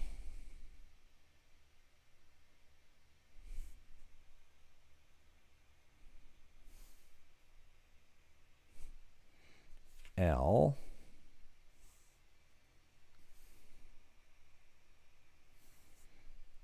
M.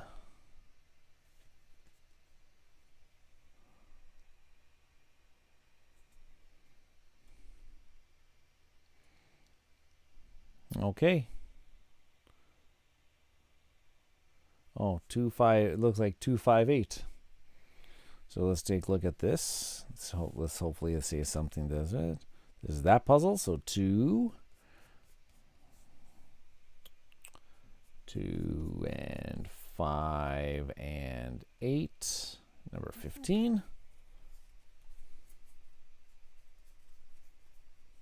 Oh, wait. From your 8, 5, 8, maybe it's supposed to be 8, 5, 2. Which is card number 6, which I don't think is also. No. What the? Wait. Oh, small, large, middle. Small, which is 2. Maybe if you read, Ryan, 2, large is 8, middle is 5, which is also answer card number.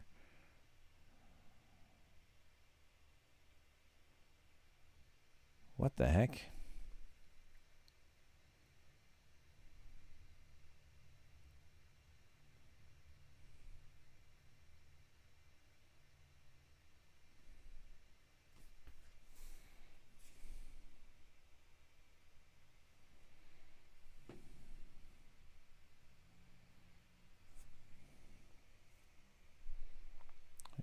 Okay, wait, there's a 3 there.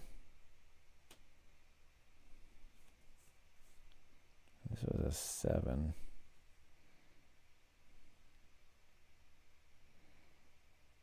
Small, large, middle.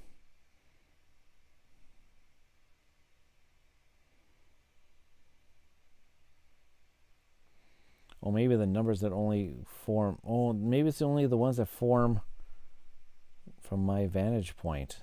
That's like a 9, but maybe this one should be. Maybe it's supposed to be. Small, large, middle would be. Let's try 3, 8, 7. That gives us a different number that we haven't tried yet. Number 17. Nope. 3, 9, 7. Nope, that gives us answer card number 1, which we already know. I'm just trying to figure because there's multiple. Oh, wait. Use H, J, and M. There we go. Those were the fancy letters, H, J, and M, of course. So small here would have been a 5. Is that a 5 or 2? I'm going to go with a 5. Oh, I may have by my vantage point. 5. Large would be 9. And 7 would have been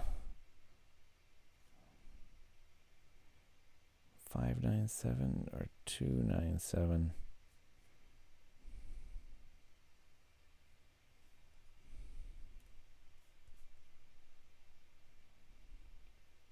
I keep getting answer card number 1, which is not right. Okay, I got J, I got M, and I have H. And I have overlapped them properly.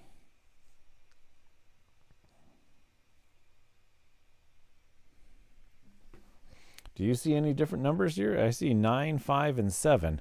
And it says, from your current vantage point, see the solution to the riddle, small, large, middle. So my smallest is number 5. My largest is number 9. And my middle one would be number 7.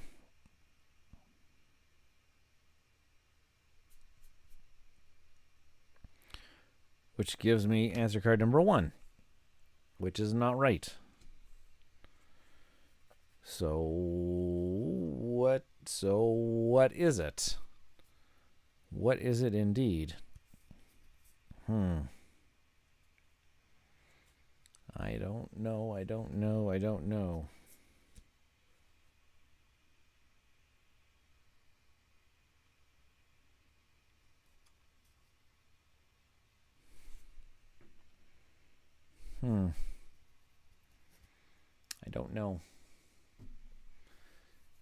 And currently it is 10:30 my time, and I have nobody awake helping me, so from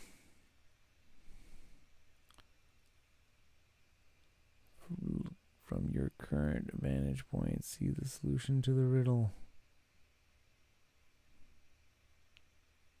What's my current vantage point, though? If I'm looking at this, but if I look at it upside down, 4, 5, 6. If I'm looking at it upside down, so small would be 4. Large would be 6. Middle number would be 5. That's answer card number 2. Oh, yeah. And then the Balrog puzzle says number 7. Hey, we haven't looked at number 7 before. Oh, I guess that was the answer. Why am I looking at it upside down? That's bizarre. Why would I look at it upside down? That doesn't make any sense. Okay, you have awoken the Balrog. You skillfully dodge the fiery whip and manage to send him in the right direction. He is successfully driving away the orcs. Perhaps this will enable Frodo and the others to flee, peeking from behind the rocks. You watch as the Balrog plunges into the depths, but you see another figure falling with him. You hope it isn't Frodo or one of his companions. As soon as the air clears, enter the number 6 under your parchment. Got it. Thanks to your agility, you were able to dodge his whip 6 times. Take the riddle cards NOPQR. Oh, okay. There. Wait. Oh, I grabbed one extra one by accident. NOPQR. And we haven't asked. It didn't ask us to turn the page, so we're still going. So N. Oh my goodness. Okay then. So now we've got a whole bunch of these. So I wonder what's going to happen here. I'm going to brush these ones off to the side. I'm going to do a new puzzle. Okay, so it says you leave Moria through the crevice in the rock. Once outside, you find a message from Gandalf. That's strange, you think. When could he have left it here? You have awoken the Balrog. I never imagined that I might ever praise you for such madness. Even though you appear to have simply exchanged one danger for another, you successfully managed to achieve the most important thing. Frodo was able to escape, and thus there is hope. I will be going my own way for a while more when we see each other again. Meanwhile, follow the path that Frodo took. Go to the elves of Lothlorien. Meet Galadriel there, and the mightiest elf of Middle-earth. She keeps watch over a magic mirror. Ask her for permission to look inside, just as I once did, to be able to assign all of these tasks to you. Keep in mind, tomorrow covers today, today covers yesterday, and all together determine your fate. Okay, so I'm just going to push that aside for a bit. Okay, and this one says, the mirror shows things that were, and things that are, and things that have not yet come to pass. Okay.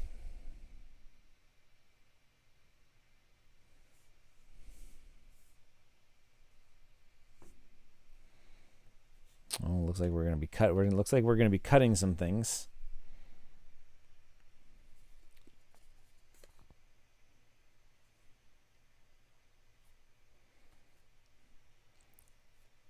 The mirror that shows things that were,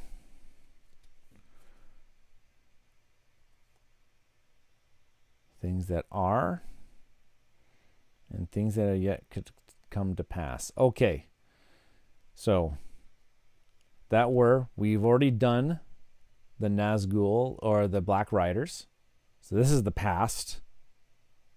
I assume this is the past. This is things that are. We are currently looking. And things that have yet to come. We have not seen this one yet, so I think okay. So if this is the past, present, future, now,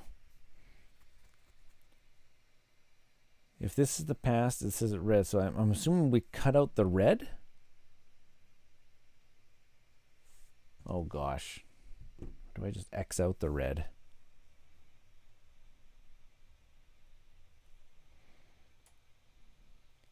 E, G, U, T, E.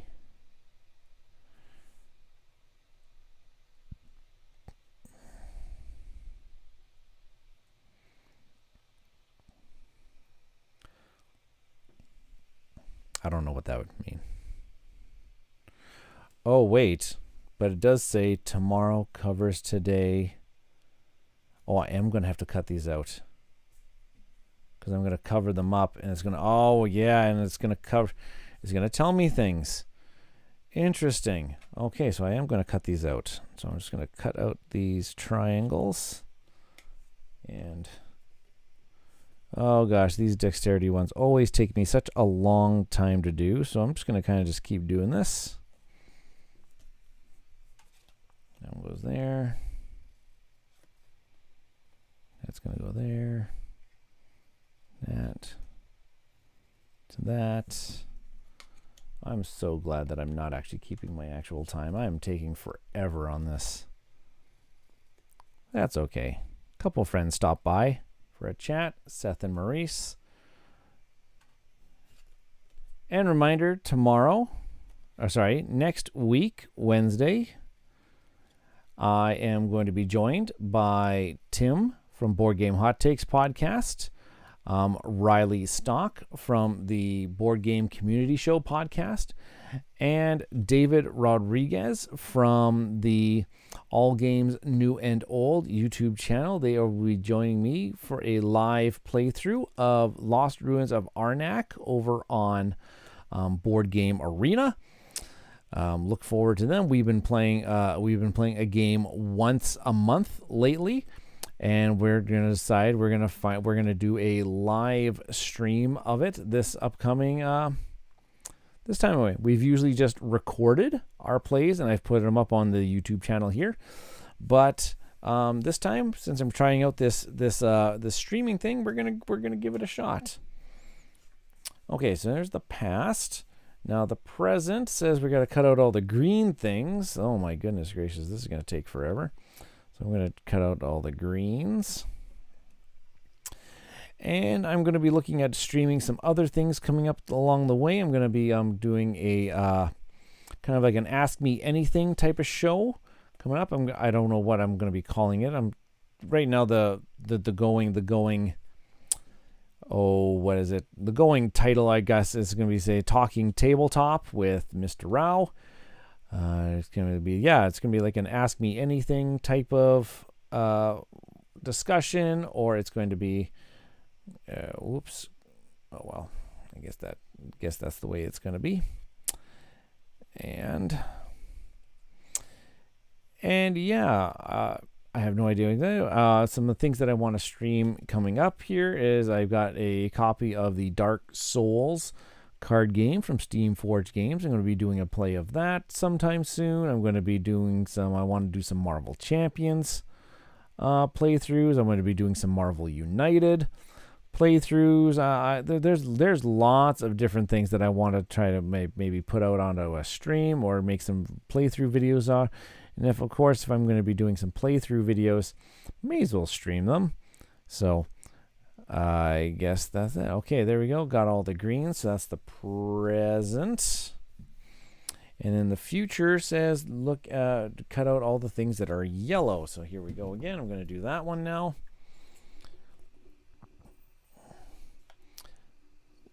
Okay, yeah, so lots of different things I have planned coming up. And of course, school is going to be starting for me very, very soon, in a couple weeks. And so things are going to get a lot busier for me and the channel as I kind of, can do my regular school work on top of everything that I'm going to be doing, producing for the channel. But hey, that is all part of life. I don't do this full time. This is a hobby. This is something that I really, really enjoy doing. So you're stuck with the current quality of stuff here because I am in the middle of, I'm going to be upgrading a few things. I don't have a camera just yet, so I'm just using my old iPhone here, which seems to be doing the trick lately. I don't know. People have commented that the quality seems to be, just fine for what I've been doing recently. So I'm just going to keep going with the iPhone approach. I do have I do have some new hardware coming up, a new laptop, because the current one I am is running at maximum capacity recently. So I am doing a little bit of I do have an upgrade coming. And okay, so let's go ahead and let's do it. So it says, remember, tomorrow, which is tomorrow covers today, and today covers yesterday.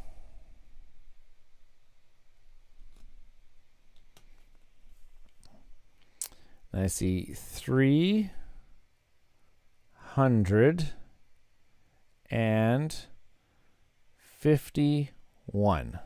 So 351 would be 351. And that's the diamond puzzle. 351 gives me answer card number 14. Nice. And this was the, what was this puzzle? The diamond puzzle, which is take number 16. And there we go. All right. It says here, I'm going to get a little bit more comfortable here.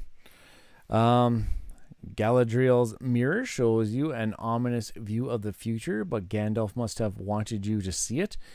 If If the help cards did not lead you to riddle cards Y1, Y2, Y3 with this riddle, you can destroy these. You will not need them. Then enter number 5 on your parchment. Number 5, got it. Has pinned this leaf brooch on the Hobbit for the fearlessness. Then take riddle cards S and T and the 8 strange mountain items. Okay, so here we go. So S and T. I'm gonna clean up a bunch of stuff here that I don't need anymore. S and T. And it didn't tell us to actually go off, move to the next thing, did it? And turn to pages 12 and 13. Good. I almost missed that. All right. What S and T? Oh yeah. I got some things to punch out too. I got the mountains. Oh gosh, these are flimsy. Okay, so a mountain. A mountain. Mountain. And a mountain. Okay. So those ones are done. Here we go. Mountain. Mountain.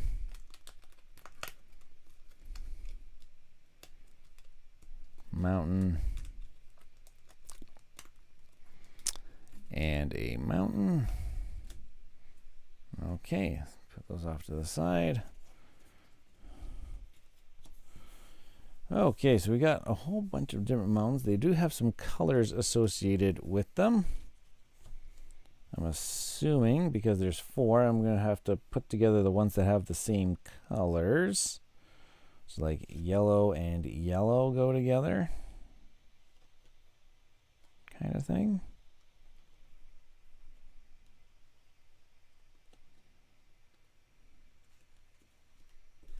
Gosh, these are pretty flimsy.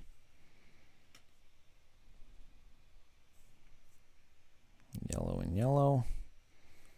Red and red.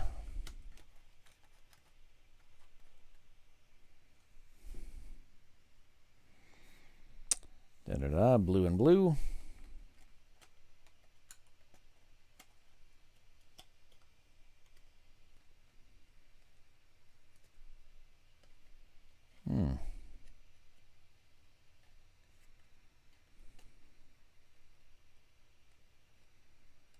Oh, maybe is there a correct way to put these together? I wonder.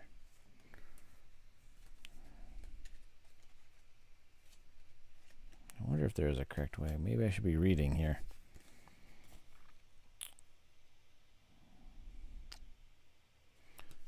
Okay, so it says here, you've seen something terrible in Galadriel's Mere. In Gondor, there will be a battle for the Minas Tirith, the capital city. The beacons of Gondor must be immediately be lit in order to receive aid from nearby Rohan.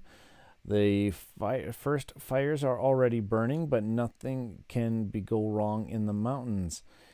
If even one signal fire goes out, Minas Tirith may fall. Go into the mountains, make sure that all of the fires are burning, and guard them well.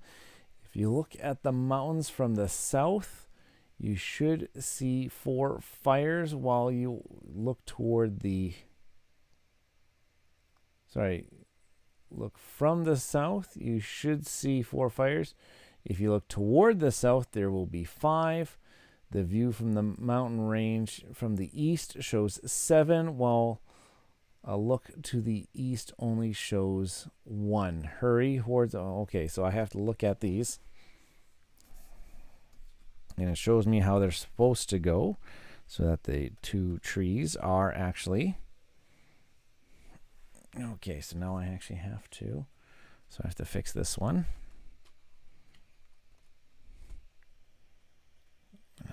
to arrange them so that I only see a certain number of fires, eh? So how many from the south? From the south, you should see 4 fires. So if I go like that, I go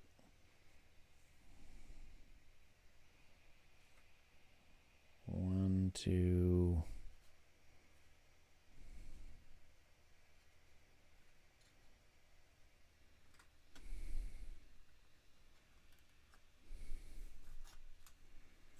Oh boy. Okay, so if I look from that direction, I see 4. Okay. I'm sorry, you won't be able to see this. If I look from the north way, though, I should be, it says toward the south, there should be 5. 1, 2, 3, 4.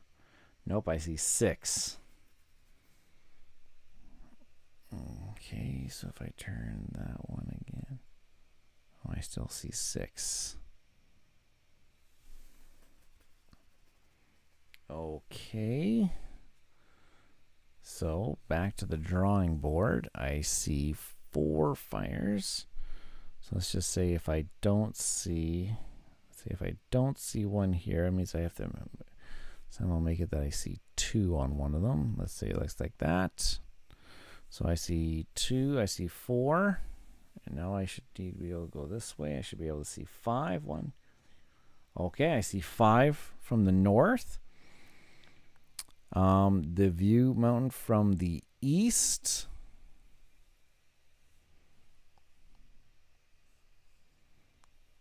shows 7. 1, 2. I only see 4.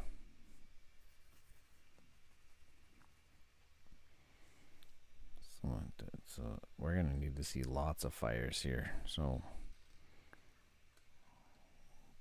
1, 2, 1, 2, 3, 4, 5. Let's try this one. Let's try this. 6, 7. Which means if I turn it this way, I should see 4. I only see 3. Dang it.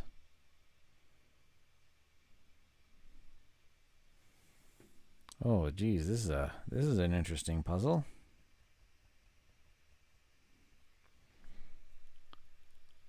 Oh my goodness. Okay. This is more just like this one's just more of a logic puzzle for me. So let's stay here. One of them means 2 of them have to show 2 fires.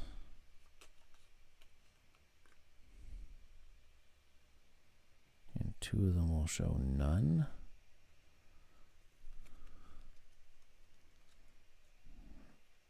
Okay.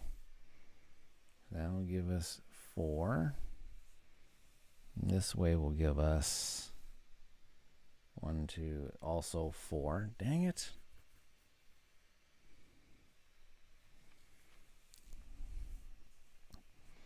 Well, what if this one showed 2? Can this one show 2? No, this one cannot show 2. This one can only show 1.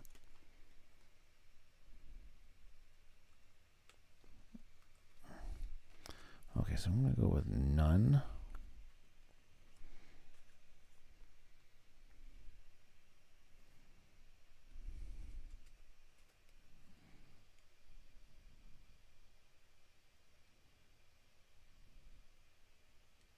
A look to the east only shows 1. Well, that's interesting because there are some that have so many blanks on them.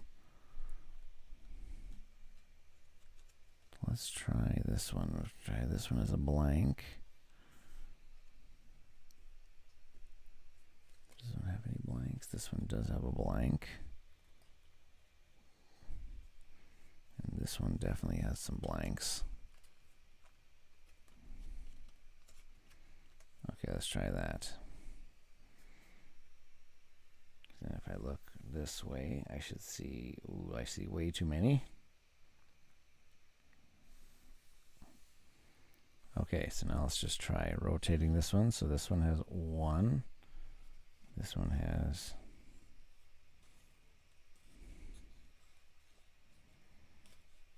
This one always has 1.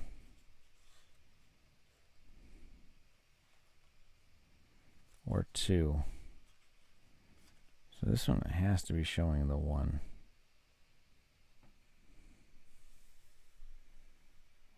Oh, wait. 1, 2, 3.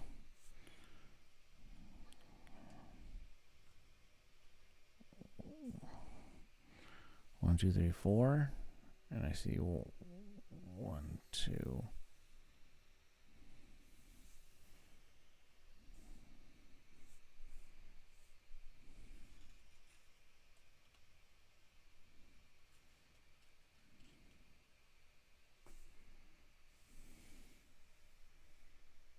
One, 2, 3, 4, 5. Dang it.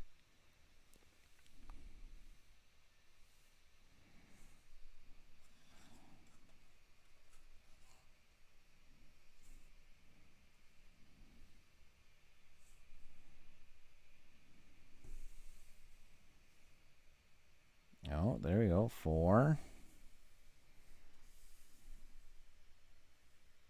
1, 2, 3, 4, 5, 6. Oh my gosh, this is just... Oh, this one's painful. I keep... Oh my gosh, I just can't seem to get the number, the right number. 1, 2, 3, 4, 5, 6. Looking to the south. 5 when I look to the south.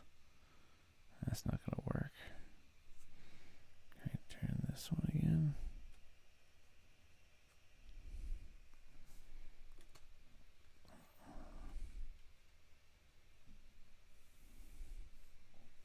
Okay, so this one, I need to be showing 0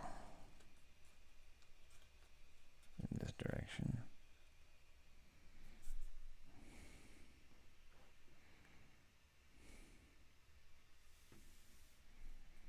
One, 2, 3, 4. Now, if I look towards the east,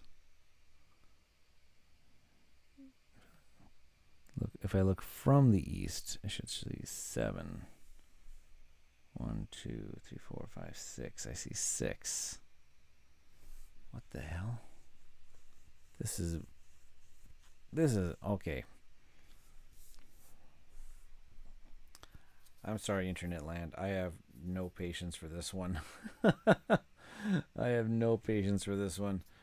I need to get right to it. Riddle card T. Please backlight. Got it. Did you assemble the position correctly?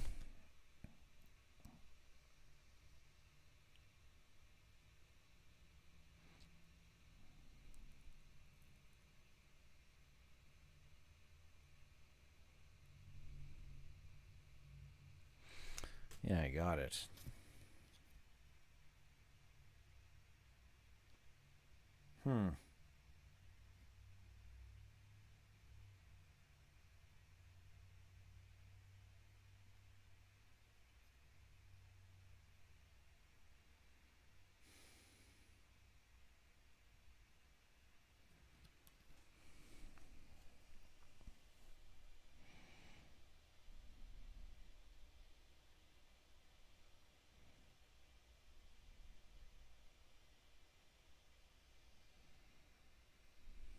Well, which direction do you look from?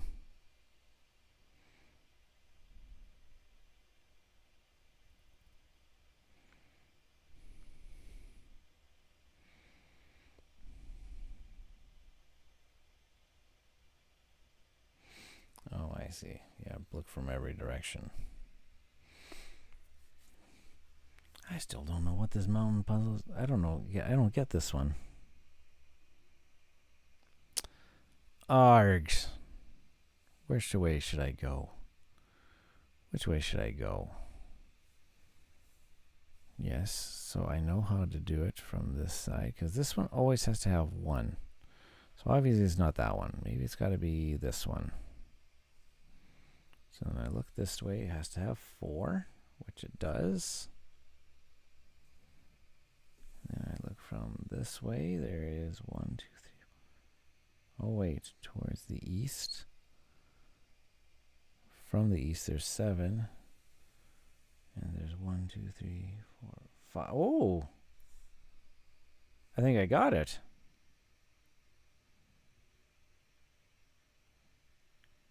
Okay, so then this one. 1, 2, 3. So there's a 3. If I look from this direction, there is a 2. If I look from this direction, the largest number is 8.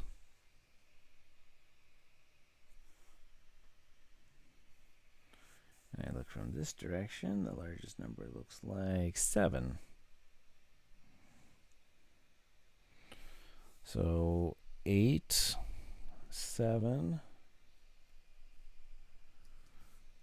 So it looks like 237 is my answer.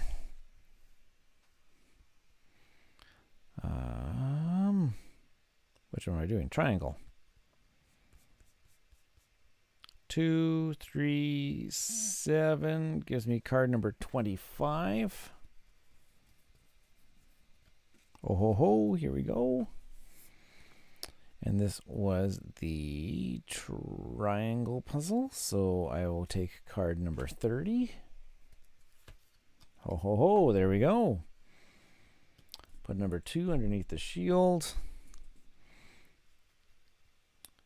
You understood. You to renew the alliance. Okay, so they will be visible from a great distance. It is only a matter of time before the urgently needed.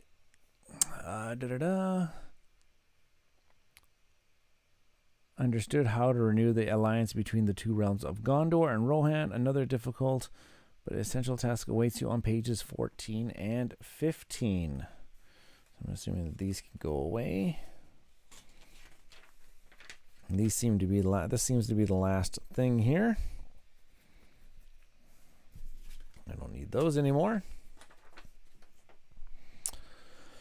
Okay. Oh, yes, this is the thing. In Rohan, the beacons of Gondor were seen, so they know how the King Theoden is coming to their aid with their horsemen.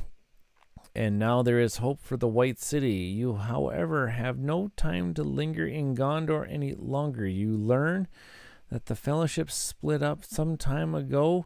Frodo and Sam are on their way to Mount Doom, just the two of them, and they are in great danger, so you must follow. You almost catch up with them near the stairs of Cirith Ungol, but before you can reach them, they fall into a trap. They are attacked by Shelob, an ancient, malevolent spider. Only with the greatest efforts they are able to defend themselves and escape for the time being at least. True, Shelob is wounded, but her malice spurs her on toward vengeance. If you don't distract her, the spider will creep out of her lair and try once again to kill both hobbits. Do not let this happen. So it's time to slip into the dark cave. Shelob cannot have gotten far since this thick, sticky thread of her web are everywhere. Just as you are pondering how to divert the spider, an idea pops into your head. You pluck and pull in vain at the web. It is strong and cannot be destroyed without the right weapon, but you could bend it instead. Bend is highlighted.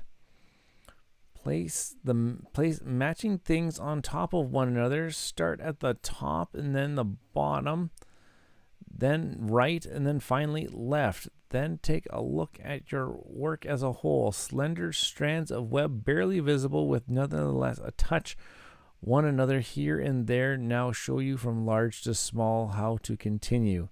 The creases on your forehead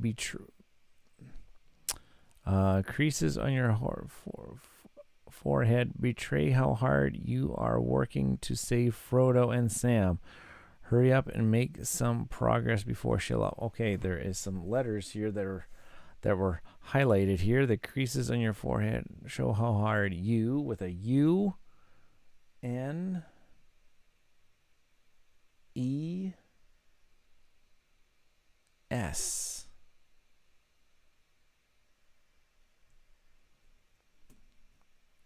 And it says, looks like I have to cut out this this page here, so I will, because I love destroying components in my exit the games. It says start from the top. Make sure I get this all perfect. Almost got that off there.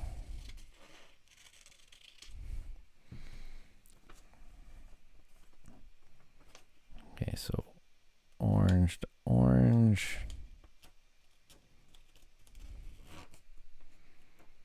So bottom. So top. Then do the bottom.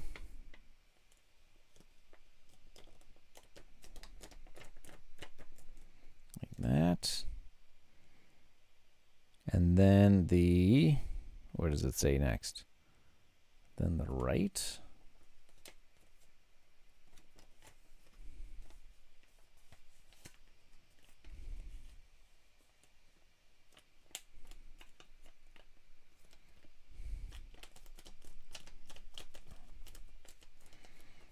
and then the left.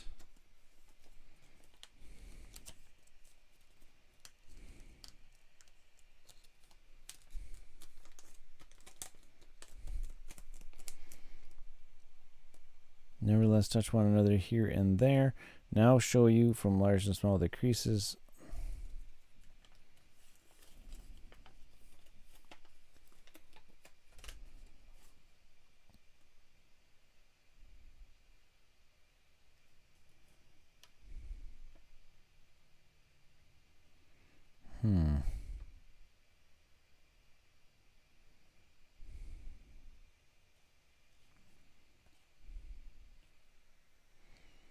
What the heck?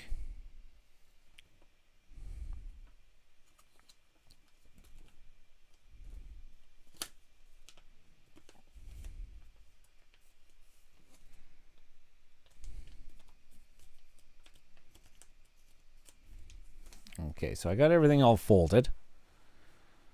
Not sure how this is actually gonna come about here. But it says, take a look at your work as a whole. Slender strands of web barely visible, which nevertheless touch one another here and there. Now show you from large to small.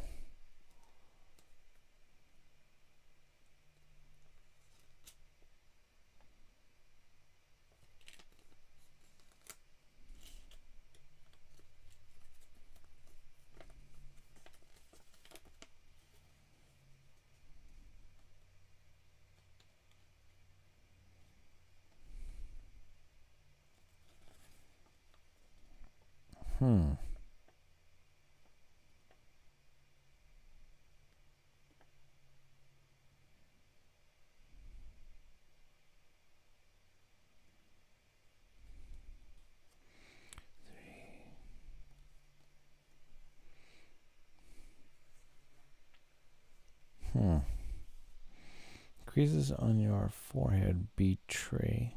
Oh, wait. Are. Oh, runes. Runes. From large to small. So I've got.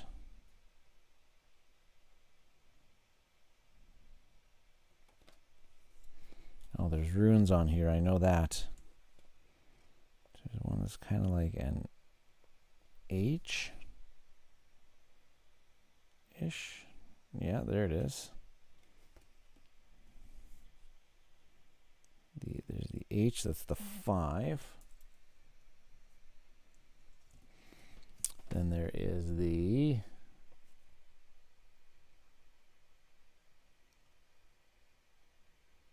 kind of like the B, kind of like the B shape, which is a 1. And then there is kind of like the upside down Y, which looks like it's a 6. And it says going from, oh gosh, what did it say here? Large to small.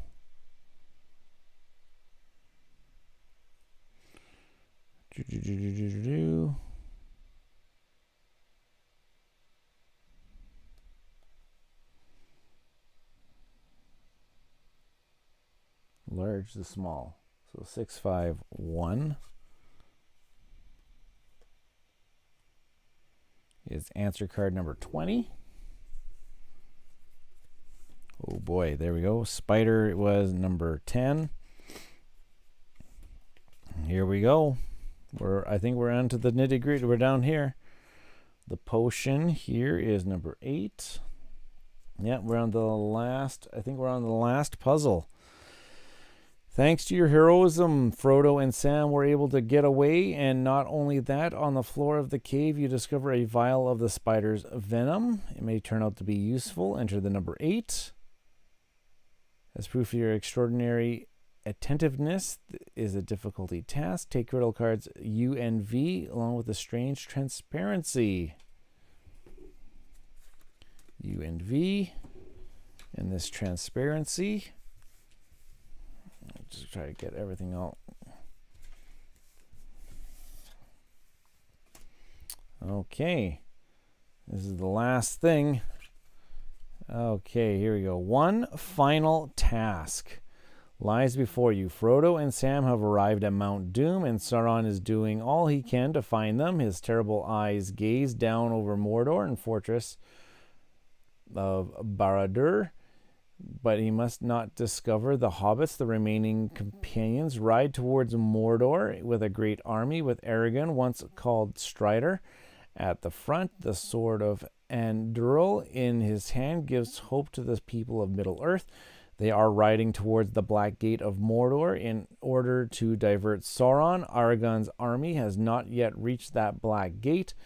So it is your task to buy time for Frodo and Sam by keeping the gaze of Sauron far from them until the artillery arrives. Mordor is rocky. Gigantic discs of stone are piled up before you. Discs. That must be our. That might be our. Oh gosh, where did I put it? Our discs. You are now standing before Mount Doom. You must somehow come to the other side of the mountain. That is only way to keep Sauron's gaze away from Frodo and Sam.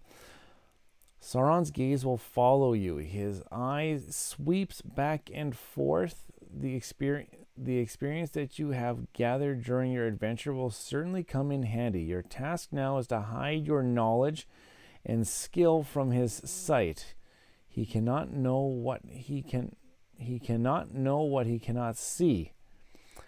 What he does not know will bring you success you seek. There are 3 things about you, sorted from small to large, that he will never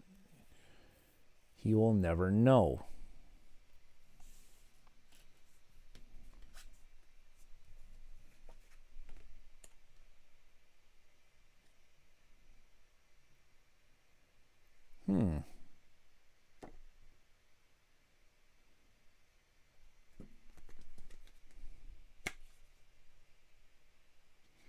Ooh, there's things on the inside.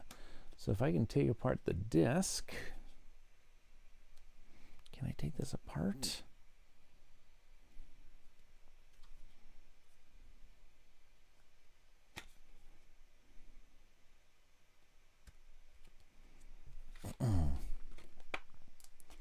There's things inside that I wish that I could. this apart? Oh, I can too.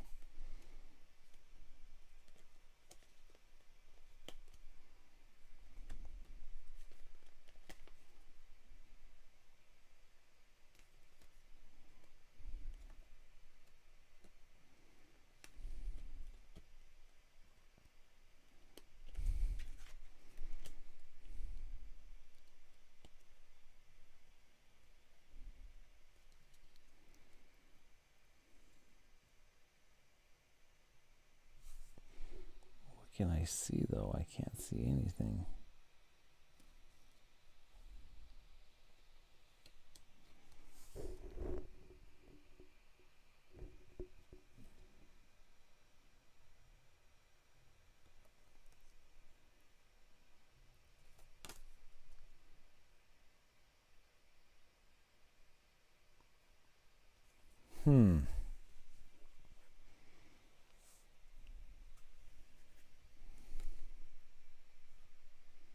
Oh, wait. The things you do not know. The things that you know.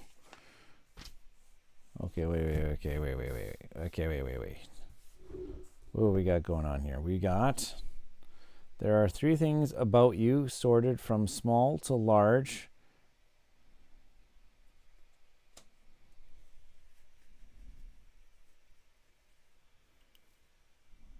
There are things about you sorted.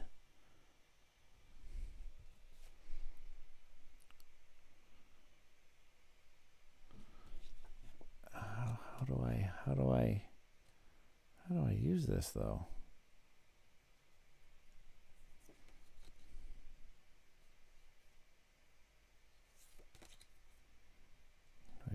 Do I put it in here too? Like that. And I stick it all together again?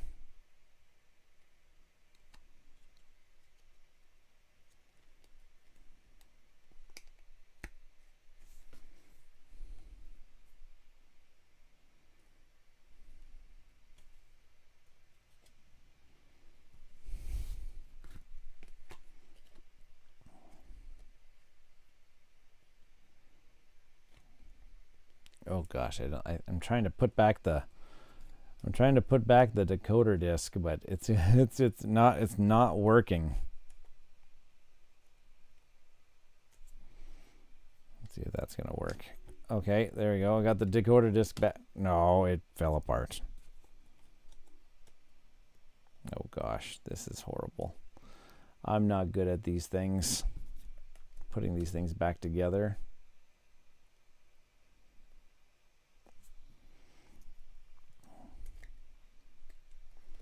Come on, stick together again. Please, for my sakes. Come on, stick together.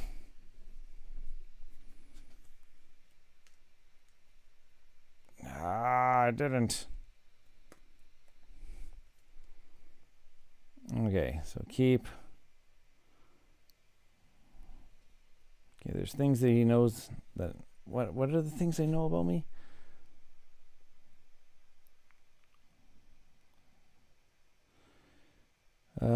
The other side of the mountain. Got it.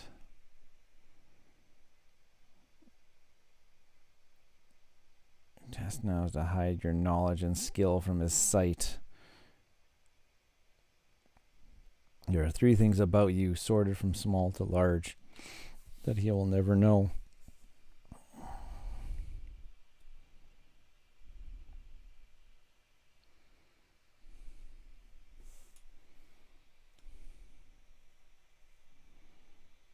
I don't know what he will know.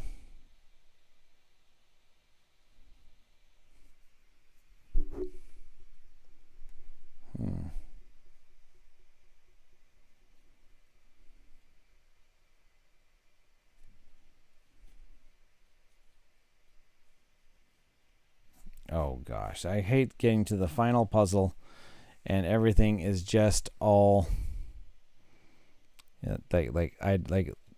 I don't know what to do.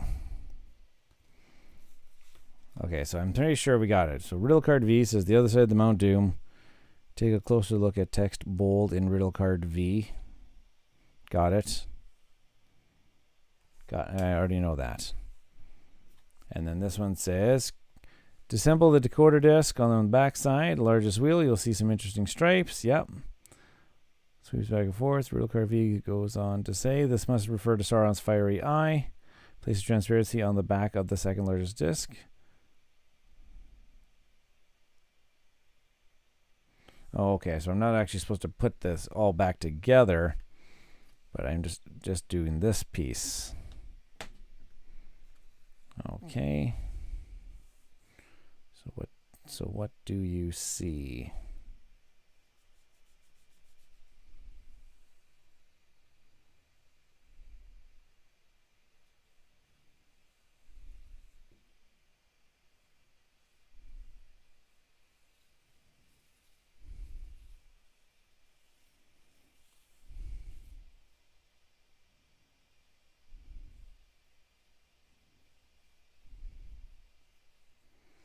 I'm not sure exactly what we see here.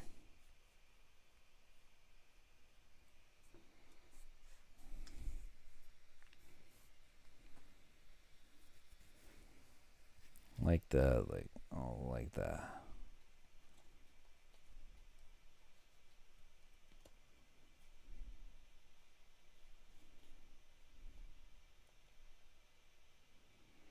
Oh, I see now. We've got the fire. We've got the kind of like dragon thing. And we've got the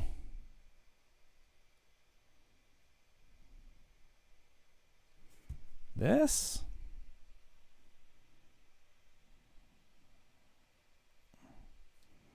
I don't know, really?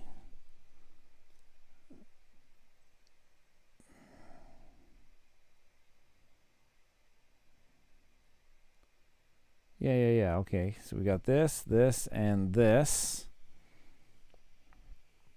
And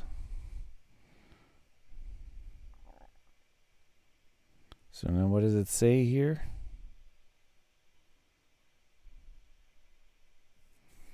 So then what does it say? Small to large.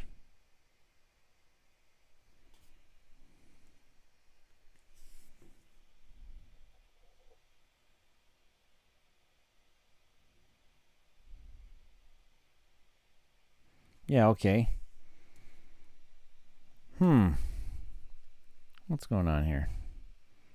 3 things about you, sir. You'll never know.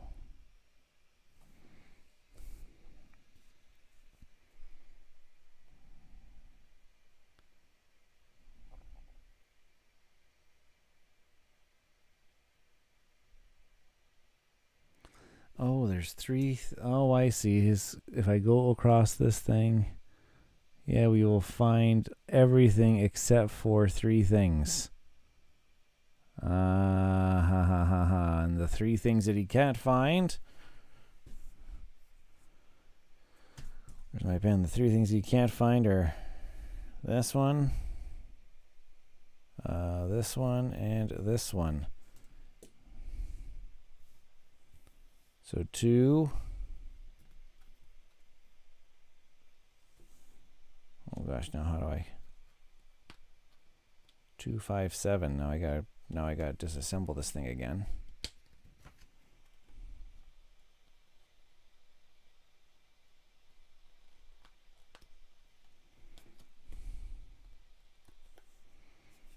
Put it together so that I can figure out my last puzzle.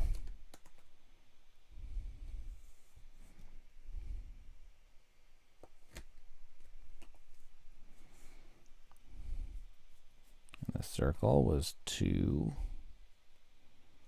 5, 7, card 12 is the Eye of Sauron, so take the card number 9.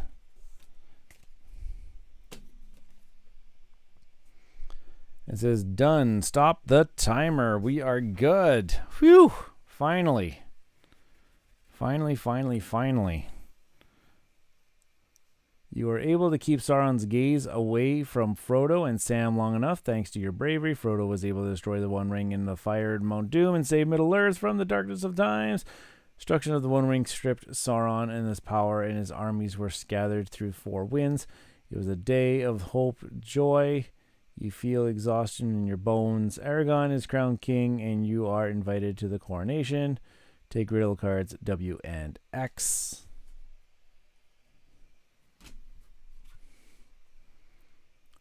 You reach Minas Tirith just in time to take part in the ceremony of coronation. Unfortunately, for the fifth row from where you are standing, you can't see much suddenly, blah, blah, blah. Okay. Smiling Gandalf gives you tablet, souvenir. Keep it. You can use it to translate your adventure into ruins. There you go. Oh, okay. There are a lot of crazy puzzles going on in this in this game. Like there was oh my goodness gracious.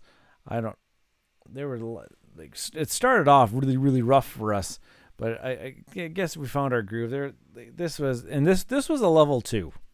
I have to might add. This was a level 2 puzzle box experience, and man, oh man, was it was difficult. But you know what? Lots of these puzzles, well, after you see the answers, it is actually quite they make a lot of sense. But man, oh man, there is a lot going on in this puzzle. I actually really enjoyed that one. I don't even want to know what our official time on the stream here is, because my goodness gracious, we've been going with this has been going for a while now. But thank you for Seth and Maurice that joined in on for a little bit there.